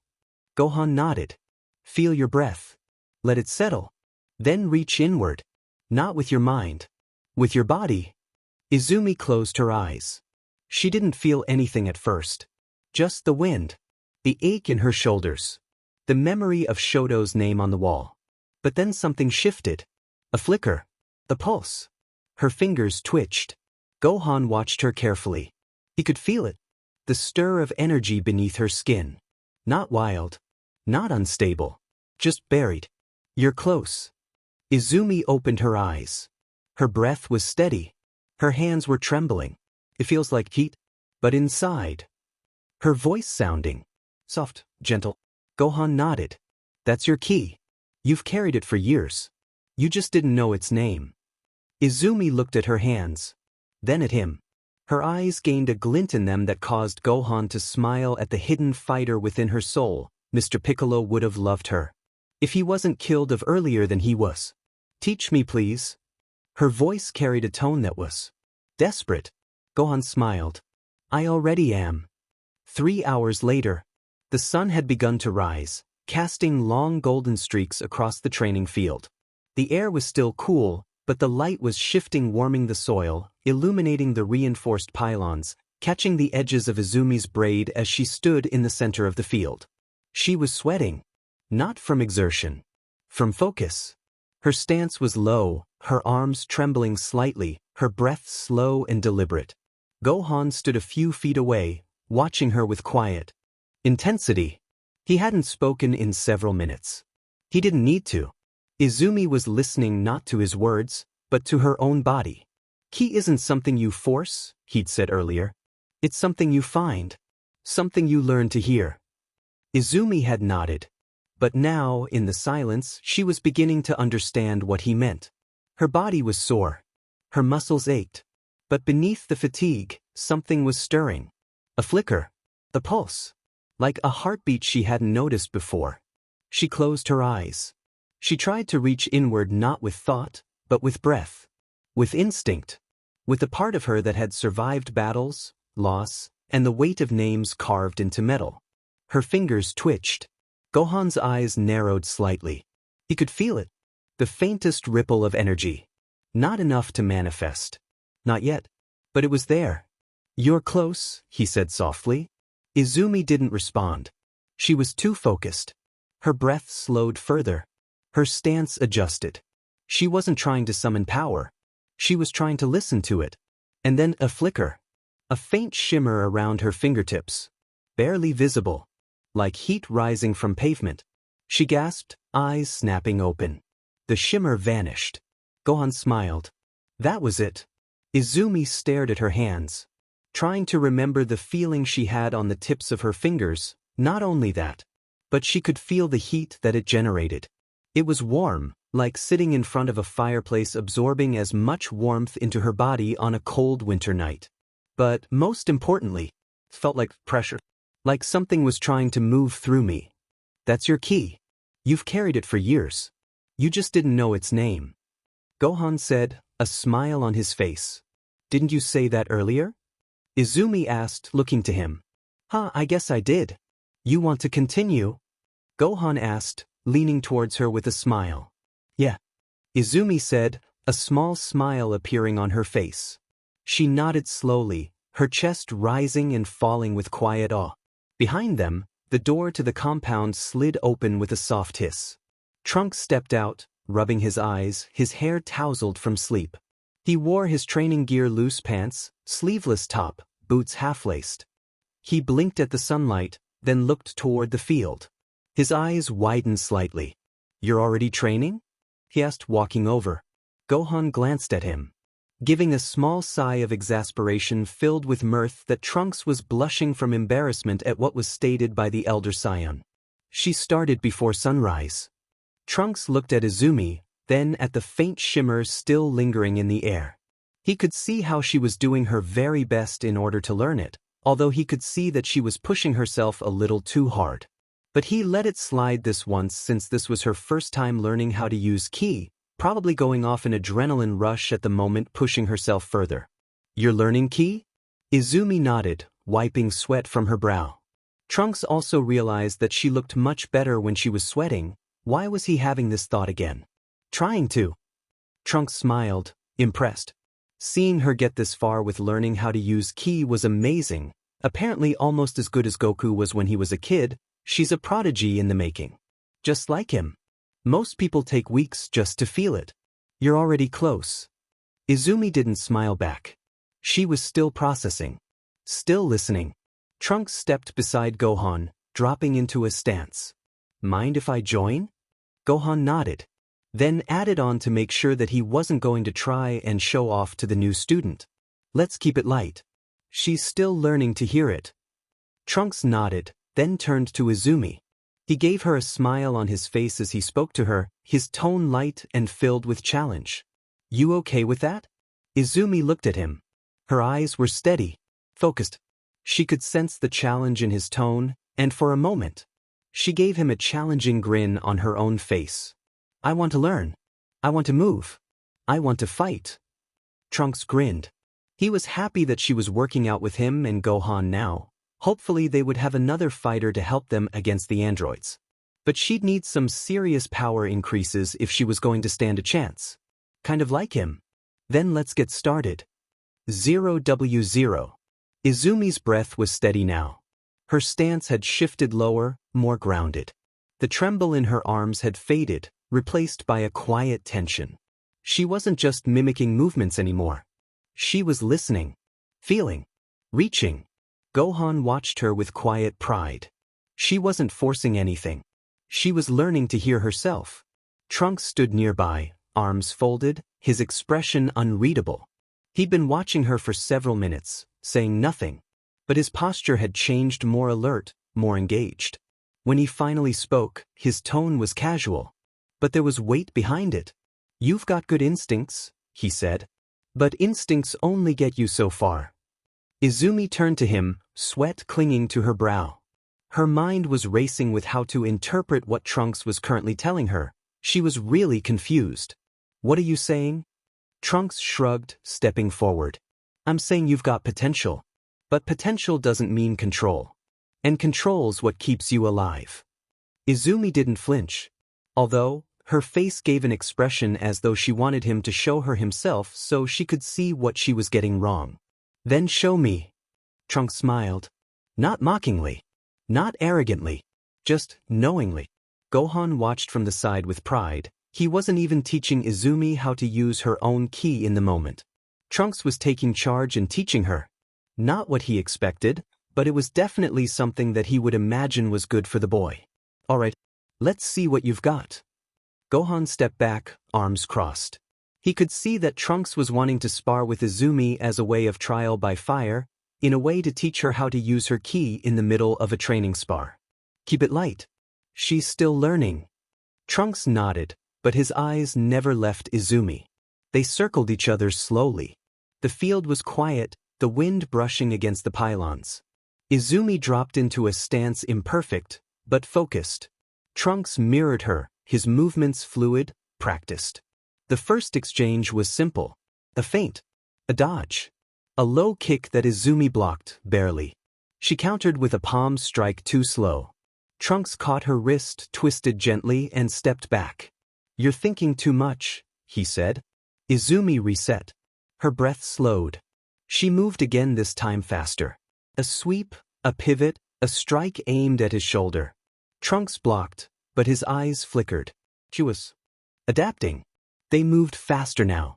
The rhythm building. Trunks pushed harder, testing her reflexes, her balance, her ability to recover. Izumi stumbled once, caught herself, and launched a counterstrike that grazed his ribs. Gohan raised an eyebrow. Trunks grinned. Not bad. Izumi didn't respond. She was locked in now, her body moving on instinct, her mind quiet. She ducked under a high kick, spun, and aimed a strike at Trunks' side. He blocked it but barely. Then it happened. Her ki flared. Just for a moment. A pulse. A shimmer. A burst of heat that radiated from her core and surged through her limbs. Trunks stepped back, blinking. The air around her shimmered. Her hands trembled. Her breath caught. Gohan stepped forward. That was it. Izumi looked at her hands. The glow was gone. But the feeling remained. I didn't mean to. You didn't force it, Gohan said. You let it rise. Trunks nodded, his tone softer now. That's how it starts. Izumi lowered her arms, her chest rising and falling with quiet awe. She couldn't believe that she could do that, but at the same time the thought occurred to her before she spoke back to Gohan and Trunks. Where was this power when I needed it most? I want to do it again. Gohan smiled. Happy to see Izumi wanting to learn more instead of just going based off a small amount of the basics, Piccolo would have definitely loved training her. He will. But not today. She nodded, stepping back, her body aching but her spirit steady. The training field fell quiet again. Although Gohan and Trunks would tease her for pouting at not being able to learn more about Ki now that they were heading back inside. 2 weeks ago, to present. The wind howled through the broken streets. Buildings stood half-collapsed, their steel frames twisted like bones. Ash clung to the air, thick and bitter. The sky was gray, perpetually overcast, as though mourning something no one could name. And then, footsteps. Slow. Deliberate. Echoing against cracked pavement. Android 17 walked through the ruins, his hands in his pockets, his gaze bored. Behind him, Android 18 followed, her eyes scanning the horizon with quiet calculation. They hadn't spoken in hours. They didn't need to. 2 weeks had passed since their last encounter with resistance. The last group had burned quickly, no coordination, no power, no hope. 17 hadn't even used his full strength. 18 hadn't blinked. Now, they were moving again. Capsule Corp still standing, 17 said, his voice flat. 18 didn't respond. The anger in her face was palpable, and as much as he wanted to make sure that she calmed down, decided against it. We'll get there eventually. She glanced at him. Her expression slightly calmer but still showing the anger in her gaze. You're not bored yet? 17 smiled faintly. I like watching them scramble. They turned a corner, stepping over rubble and shattered glass. A child's toy lay half buried in the dirt, a stuffed bear, singed at the edges. 18 paused. She stared at it for a moment, then kept walking. Behind them, the wind picked up. And somewhere, far ahead, Capsule Corp stood quiet, waiting. With the androids having left, a small child rushed out from where they were hiding. Grabbing the half-buried stuffed bear, they rushed back into their hiding place. Their fear palpable on their face as they trembled in the cold air. Her body trembled from the sheer cold before she heard a piece of the wall behind her crack and blast open, revealing the 2 androids standing right there. Their eyes were glowing red, as though they were demons who had appeared out of nowhere. The smile on their faces was the most terrifying thing the child would ever recount in Otherworld. Capsule Corporation, common room, late at night. The training field had emptied. Izumi had returned to her quarters, her body aching, her mind still echoing with the pulse of Ki. Trunks had gone to recalibrate the gravity chamber. Gohan remained behind, walking slowly through the compound until he reached the common room. The light was low. A soft breeze drifted through the cracked window. On the far table sat a small, battered radio, one of Bulma's salvaged relics, tuned to the last surviving broadcast frequency. Gohan sat down, elbows on his knees, and turned the dial. Static. Then a voice. Again, we repeat, the city of North Jingle has suffered a catastrophic attack. Casualties are estimated in the thousands. Survivors are being evacuated to the southern mountains, but infrastructure is. Gohan's jaw tightened. He could never get over the fact that while he was recovering, hundreds, if not thousands, of more lives were being snuffed out. He clenched his fist at hearing more from the radio, wanting nothing more than to help them. No confirmed sightings of the androids, but eyewitnesses report blue energy signatures and structural collapse consistent with previous incidents. Capsule Corp has not issued a statement.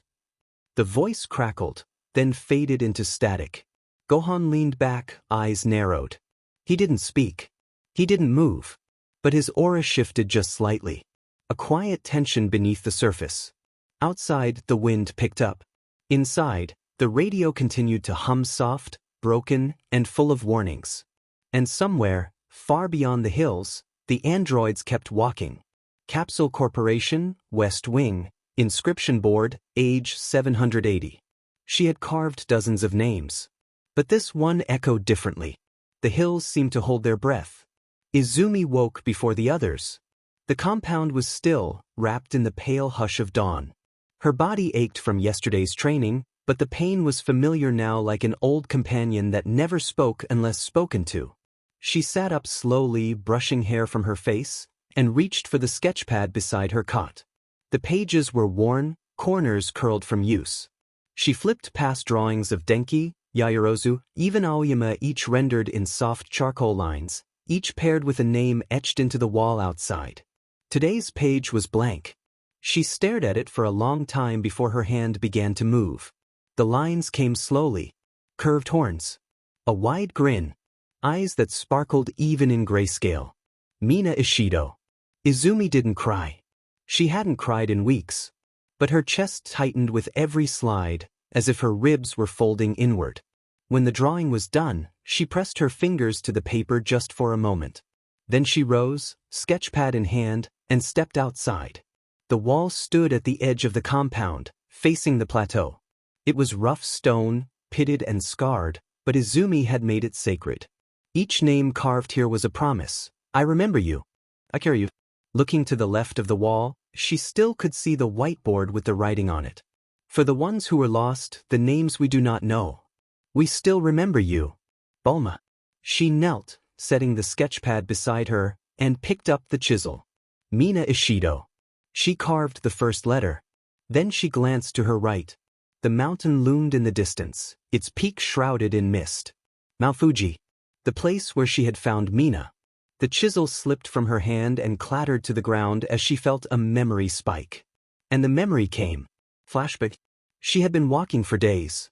Her boots were caked in mud, her coat torn at the shoulder. The forest around Fuji was quiet, too quiet. No birds. No wind. Just the crunch of her steps and the low hum of unease in her chest. She was searching. For the UA fortress. For her friends. For anything that hadn't been swallowed by the war. Then she saw the first crater. It was wide, scorched black at the edges, the earth melted into glass. A second crater lay beyond it. Then a third. The ground was pitted like the surface of the moon. Izumi's heart began to race. She stepped closer. The air smelled of acid and ozone. Her boots hissed as they brushed against a puddle, green, viscous, still bubbling. Acid. Her stomach dropped. She knew that quirk. She knew that burn. Mina. She ran. The forest opened into a ravaged clearing. Craters pockmarked the ground. Shattered gear lay strewn about, torn masks, broken visors, scorched tactical vests. The insignia of the Paranormal Liberation Front was barely visible on one of them, half melted by acid. Izumi stumbled forward, eyes wide. There had been a battle here. A brutal one. She saw limbs, some human, some mutated by quirks, scattered like discarded weapons. A hand still clutched a blade fused with bone. A torso lay twisted, its skin bubbled from acid exposure. The air reeked of blood, ozone, and something sour like burnt sugar. Then she felt it. The pulse. Not of ki, but of memory. The pain. It surged through her chest like. She saw it not with her eyes, but with her soul. Mina, surrounded by rogue villains. Her acid flaring in wild arcs, melting weapons, dissolving armor. Her face was bloodied, one horn cracked, but her eyes burned with fury. She fought like a storm. Izumi felt every moment, every scream, every burn. Mina's quirk pushed to its limit, her body breaking down. Acid splashed back, eating through her gloves, her suit, her skin. She was outnumbered, outmatched, but she didn't stop. She kept fighting. Even as her arm was severed by a blade quirk. Even as her legs gave out. Even as her own acid began to consume her. Izumi collapsed beside a melted boulder, her fingers digging into the earth. She sobbed without sound. Then she saw the cave. Half hidden by debris, its entrance marked by acid scars. Inside, curled like a child, was Mina. Her skin was pale, her uniform fused to her body. One arm was gone. Her horns were chipped. Her eyes were closed, mouth slightly parted. Izumi crawled forward, trembling. She touched Mina's face. Still warm. She had died alone. Izumi pressed her forehead to hers, whispering through clenched teeth. You were the only one who believed in me. You were the only one who said it was okay to love him. She buried Mina beneath a tree scarred by acid. The bark still hissed. The roots were blackened. She carved a stone marker with trembling hands. Mina Ishido. She burned bright, even in the end. Izumi left the cave in silence. Her hands were raw from carving Mina's grave marker. Her knees ached. Her heart felt like it had been hollowed out and filled with acid. The forest around Mount Fuji was still, but the silence no longer felt sacred. It felt cruel. She walked without direction, her body moving on instinct. The wind picked up, carrying the scent of ash and gunpowder. Then distantly she heard it. Not of a branch, but of a rifle. Izumi's breath quickened as she recognized that kind of sound. It belonged to someone who had been in Tartarus prison. She ran. The terrain shifted, trees thinned, the ground sloped upward. She reached the edge of a ridge and looked down into a clearing carved into the mountainside. And there he was. Kirishima. His body was massive, encased in jagged crimson armor. His quirk had evolved, his skin no longer just hard, but mountainous. He stood like a fortress, fists clenched, eyes locked on a figure across the clearing. Lady Nagant. She was perched atop a shattered outcropping, rifle arm gleaming in the sun. Her expression was unreadable. Calculating. Izumi's breath caught. Kirishima roared, charging forward. Bullets ricocheted off his hardened skin, sparks flying. He moved like a landslide, unstoppable, furious, righteous. Izumi took a step forward, hand reaching out. Kirishima. He turned slightly, just enough to see her. And that was all Nagant needed. She fired. The bullet was different, sleek, glowing faintly, humming with kinetic force. It sliced through the air with a sound like a scream. It struck him between the eyes. Right through the armor. Right through the skull. Kirishima staggered. His body trembled. Then he fell. Izumi screamed. She ran to him, dropping to her knees beside his body. His eyes were still open, wide with shock. Blood pooled beneath him, dark and thick. His armor began to crumble, flaking away like stone turned to dust. No. No, no, no, please. She pressed her hands to the wound, knowing it was useless. Her fingers slipped in blood. Her breath came in sobs. You were unbreakable. You were the mountain. You were. She couldn't finish. Lady Nagant didn't move. She simply lowered her rifle, turned, and vanished into the trees. Izumi stayed. She stayed until the sun dipped below the horizon, until Kirishima's body cooled, until the wind stopped whispering. She buried him beside Mina. 2 graves. 2 friends. 2 pieces of her heart carved into the mountain.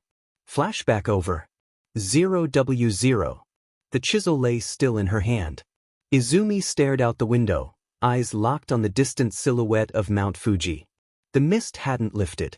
The mountain remained shrouded, as if it too mourned what lay beneath its slopes. Her breath was shallow.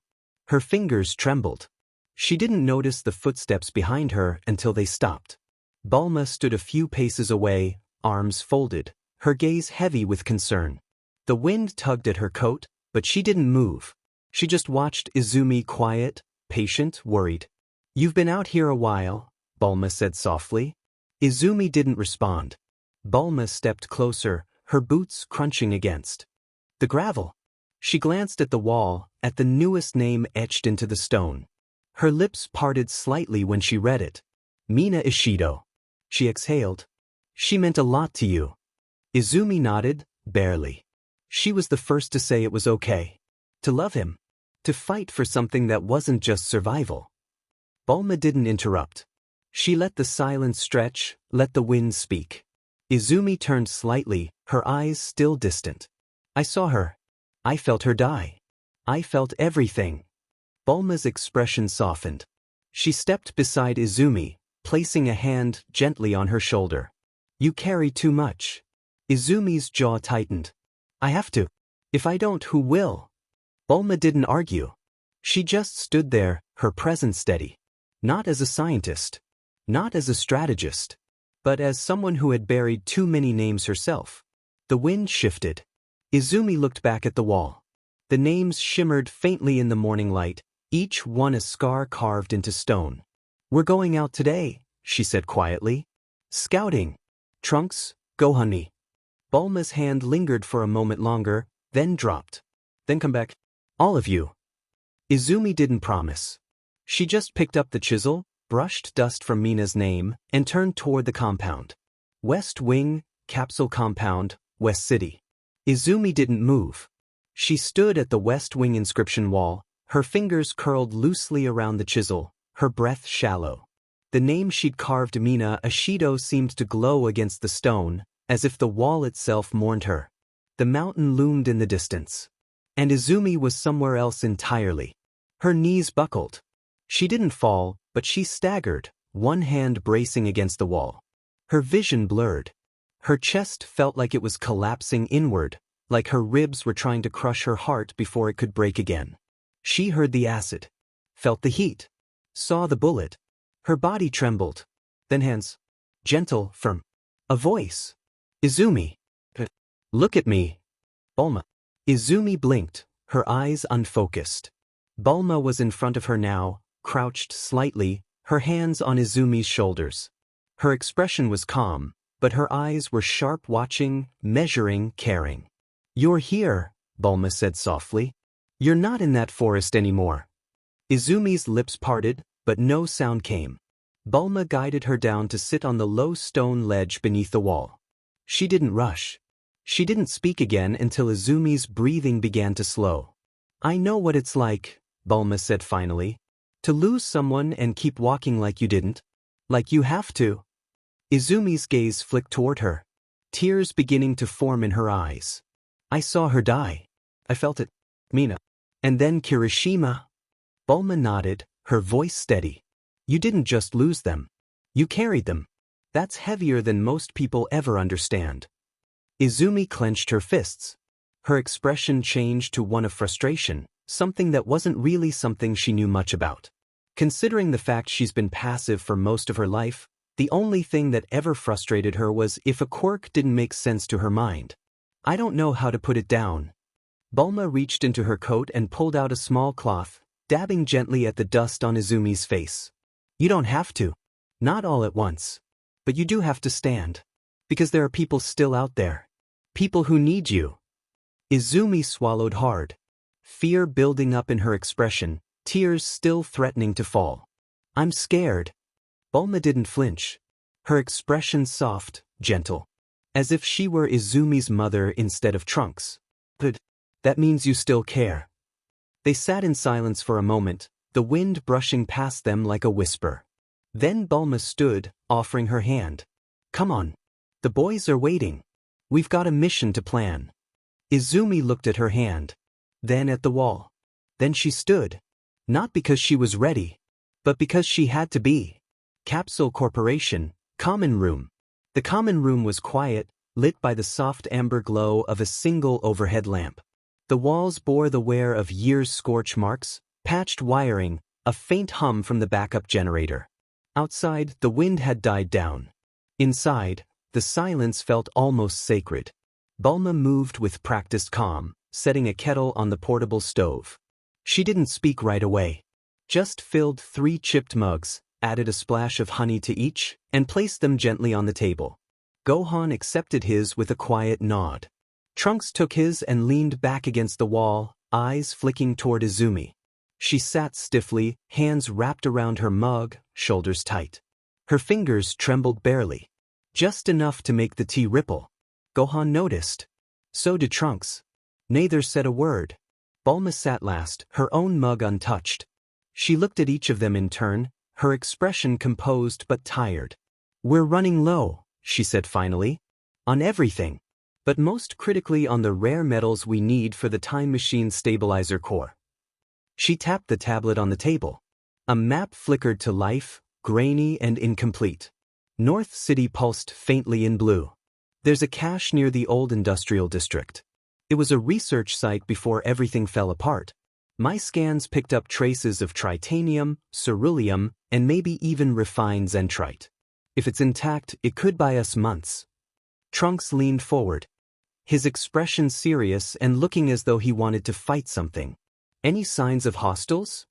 Bulma shook her head, exasperated at the sheer excitement her son was getting at fighting a potential threat. Nothing confirmed. But the last signal from Jingle mentioned blue energy signatures. That's either residual tech or someone using old capsule gear. Either way, I need eyes on it. She lit a cigarette as soon as her explanation was done. Gohan's voice was low. "We'll go."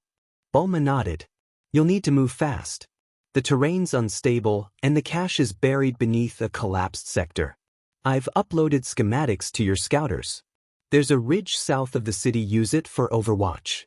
She paused, then looked at Izumi. She could still see the girl trembling, imperceptibly. Barely. But it was still happening. Leaning over, she asked Izumi, "You okay to go?" Izumi didn't look up. She just nodded, her voice barely audible. She felt guilty that Bulma had to talk to her in the hallway. Izumi was still struggling about not feeling like a burden to others when she wasn't. Trunks could easily see that. It may not be outrightly stated by her, but he could see it a mile away.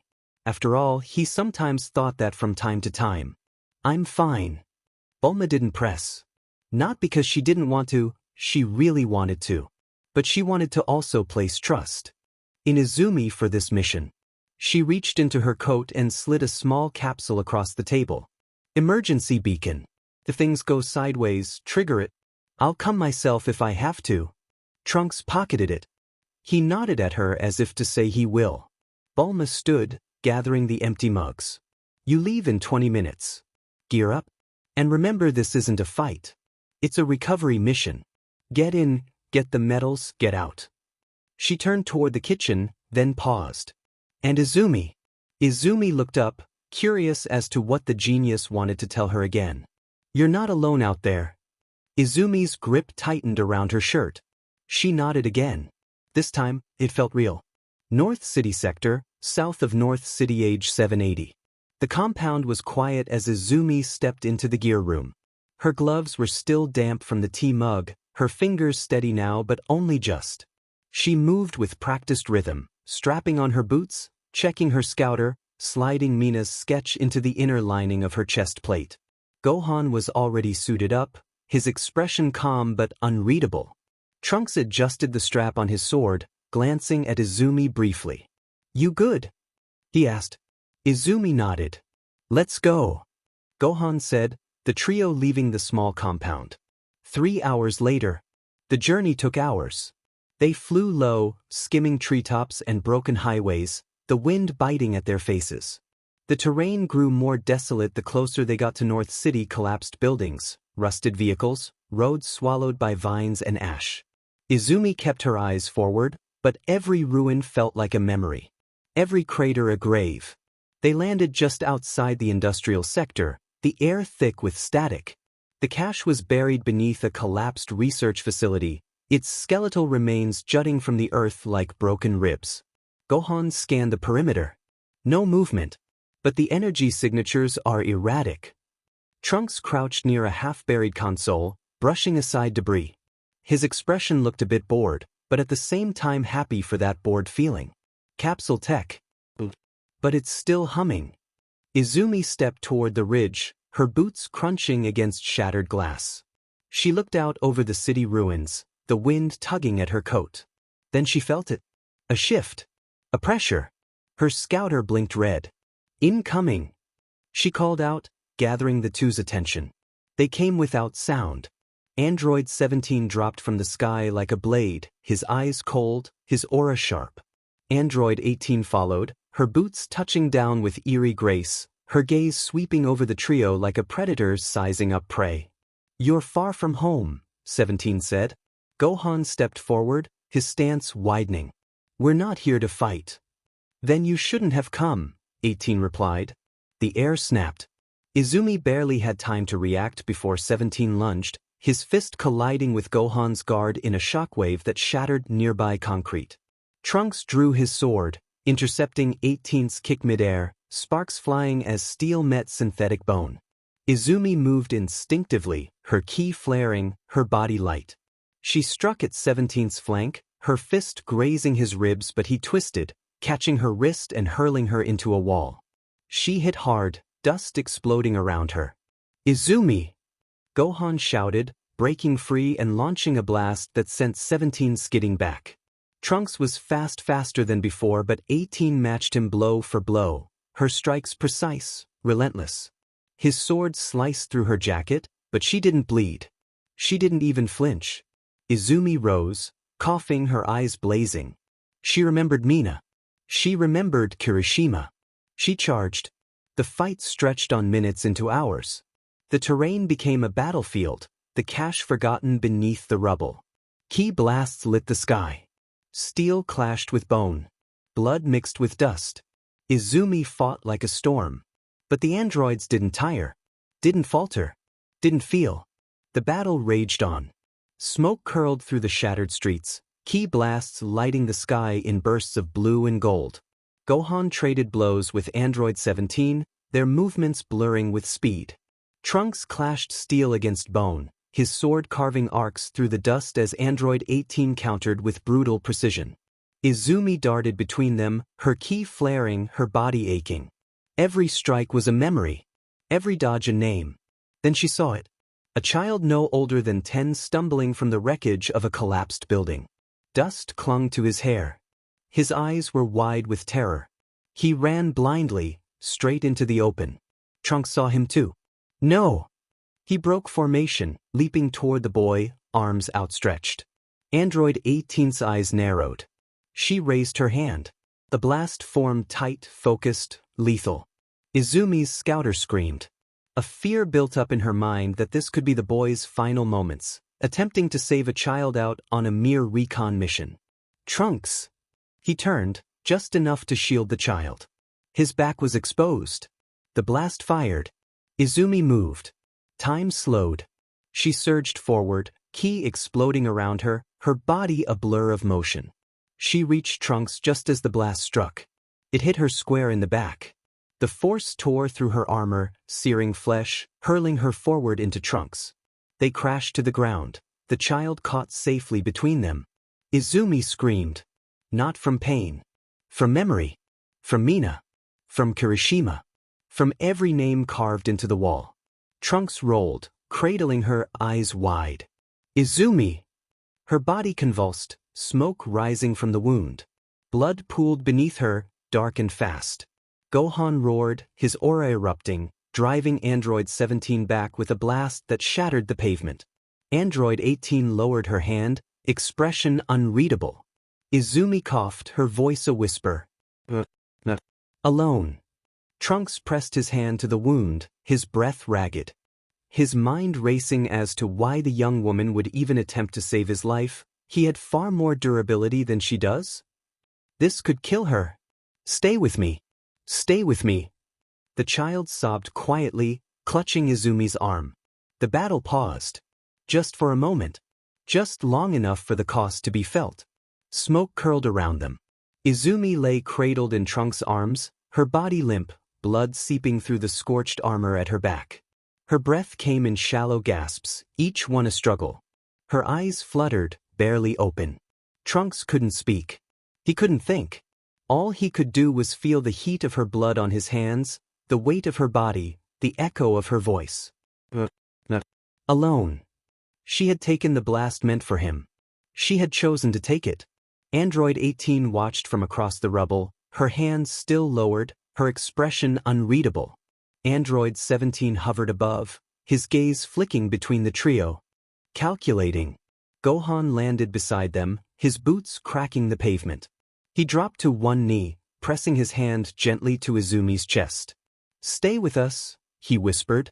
His ki flared, golden and warm, flowing into her like sunlight through storm clouds. Izumi's breath steadied just barely. The child, eyes wide with terror, scrambled to his feet and ran. No one stopped him. No one could. Trunks didn't move. His head bowed. His fists clenched. Then something broke. A sound low, guttural escaped his throat. His aura flickered, then surged. The ground trembled. The air thickened. Gohan looked up sharply. Trunks dash. Trunks screamed. His ki exploded outward in a blinding wave, golden light tearing through the smoke. His hair lifted, then flashed to gold. His eyes burned turquoise. The sky itself seemed to recoil. The android stepped back, stunned. Impossible, 17 muttered. He's just a kid, 18 whispered. But Trunks wasn't a kid anymore. He was fury. He was grief. He was Super Saiyan. He launched forward, faster than they could react. His fist collided with 17's jaw, sending him spiraling into a building. He spun mid-air, catching 18 with a kick that shattered the ground beneath her. Gohan shielded Izumi with his body, his eyes wide. Stronger than I was. Stronger than I was when I first transformed into a Super Saiyan. Trunks roared, his aura blazing, his strikes relentless. The androids couldn't keep up. For the first time they were on the defensive. Izumi stirred, her voice a whisper. Trunks. Gohan leaned closer. He's fighting for you. Just hold on. Izumi's fingers twitched. The child vanished into the ruins, the golden light of Trunks' fury lighting his path. And above it all, the mountain watched. Silent, still, bearing witness to the birth of vengeance. The world faded. Izumi's body lay still beneath Gohan's hand, her breath shallow, her pulse flickering. Trunks raged in golden fury above her, his strikes shaking the ruins, his screams echoing through the broken city. But Izumi heard none of it. She was somewhere else. Dreamscape. The air was soft. She stood in a field, not the battlefield, not the forest near Mount Fuji. This place was quiet, gentle. The grass swayed in a breeze that didn't sting. The sky was pale lavender, streaked with gold. And Mina was there. She sat beneath a tree, legs crossed, sketchpad in her lap. Her skin was pink again. Her horns gleamed. Her smile was the same wide, mischievous, full of light. Izumi froze. Hey, you're late, Midori, Mina said, happy smile on her face. Izumi's throat tightened. It had been at least a couple weeks, probably a month at this point, since she had last seen her friend. The place they were sitting at was under a cherry blossom tree, during a time when villains weren't really as active. The students of Class 1A were placed into on-campus dorms, to protect them from villain attacks that could happen in the future, a good idea on paper. But poorly timed. I didn't know if I'd ever see you again. Mina shrugged. Her carefree nature something that Izumi really appreciated at a time like this. She really needed it. You weren't supposed to. But you came anyway. Izumi stepped closer, her boots silent in the grass. Taking in the view, before looking to Mina, who had a happy smile. As though nothing could bother her in the moment. Aside from homework given to her by Samantha-sensei. I saw you. I felt everything. You died alone. Mina finally looked up. Her eyes were soft. I didn't die alone. You were there. You carried me. Izumi dropped to her knees. I couldn't save you. You weren't meant to. You were meant to remember. Also, I don't remember asking you to save my life. Mina reached out, brushing a strand of hair from Izumi's face. You're stronger than you think. And you're not done yet. Izumi's voice cracked. Her tone coming out as emotional and tired all at the same time, her expression could be stated as similar to their homeroom teacher. I'm tired. Then rest. But don't stop. The wind shifted. The field began to fade. Mina stood, her form shimmering. Live for the ones still fighting beside you. The ones who would bleed for you without hesitation. Izumi's breath caught. How did she even know about Gohan and Trunks? Was there more to this, or was she thinking too hard? But what if I fail them? Mina smiled. It was one of those smiles that Izumi got used to. One that was masking a mischievous nature behind it. Then stand again. And again. That's what makes you different. Izumi reached out. Don't go. I've lost too much already. I can't lose you again. Mina's voice was fading. But the smile remained on her face, as though there was nothing that could stop it. I'm not gone. I'm just part of you now. And ask one of those boys out already. It's driving me nuts with how you're avoiding them like the plague. Do you see how jacked they are? Dreamscape flashback over. The light dimmed. Izumi gasped. Her eyes fluttered open. Gohan's hand was still pressed to her chest, his ki flowing steady and warm. Trunks roared in the distance, his golden aura blazing. Izumi coughed, her voice a whisper. She was here.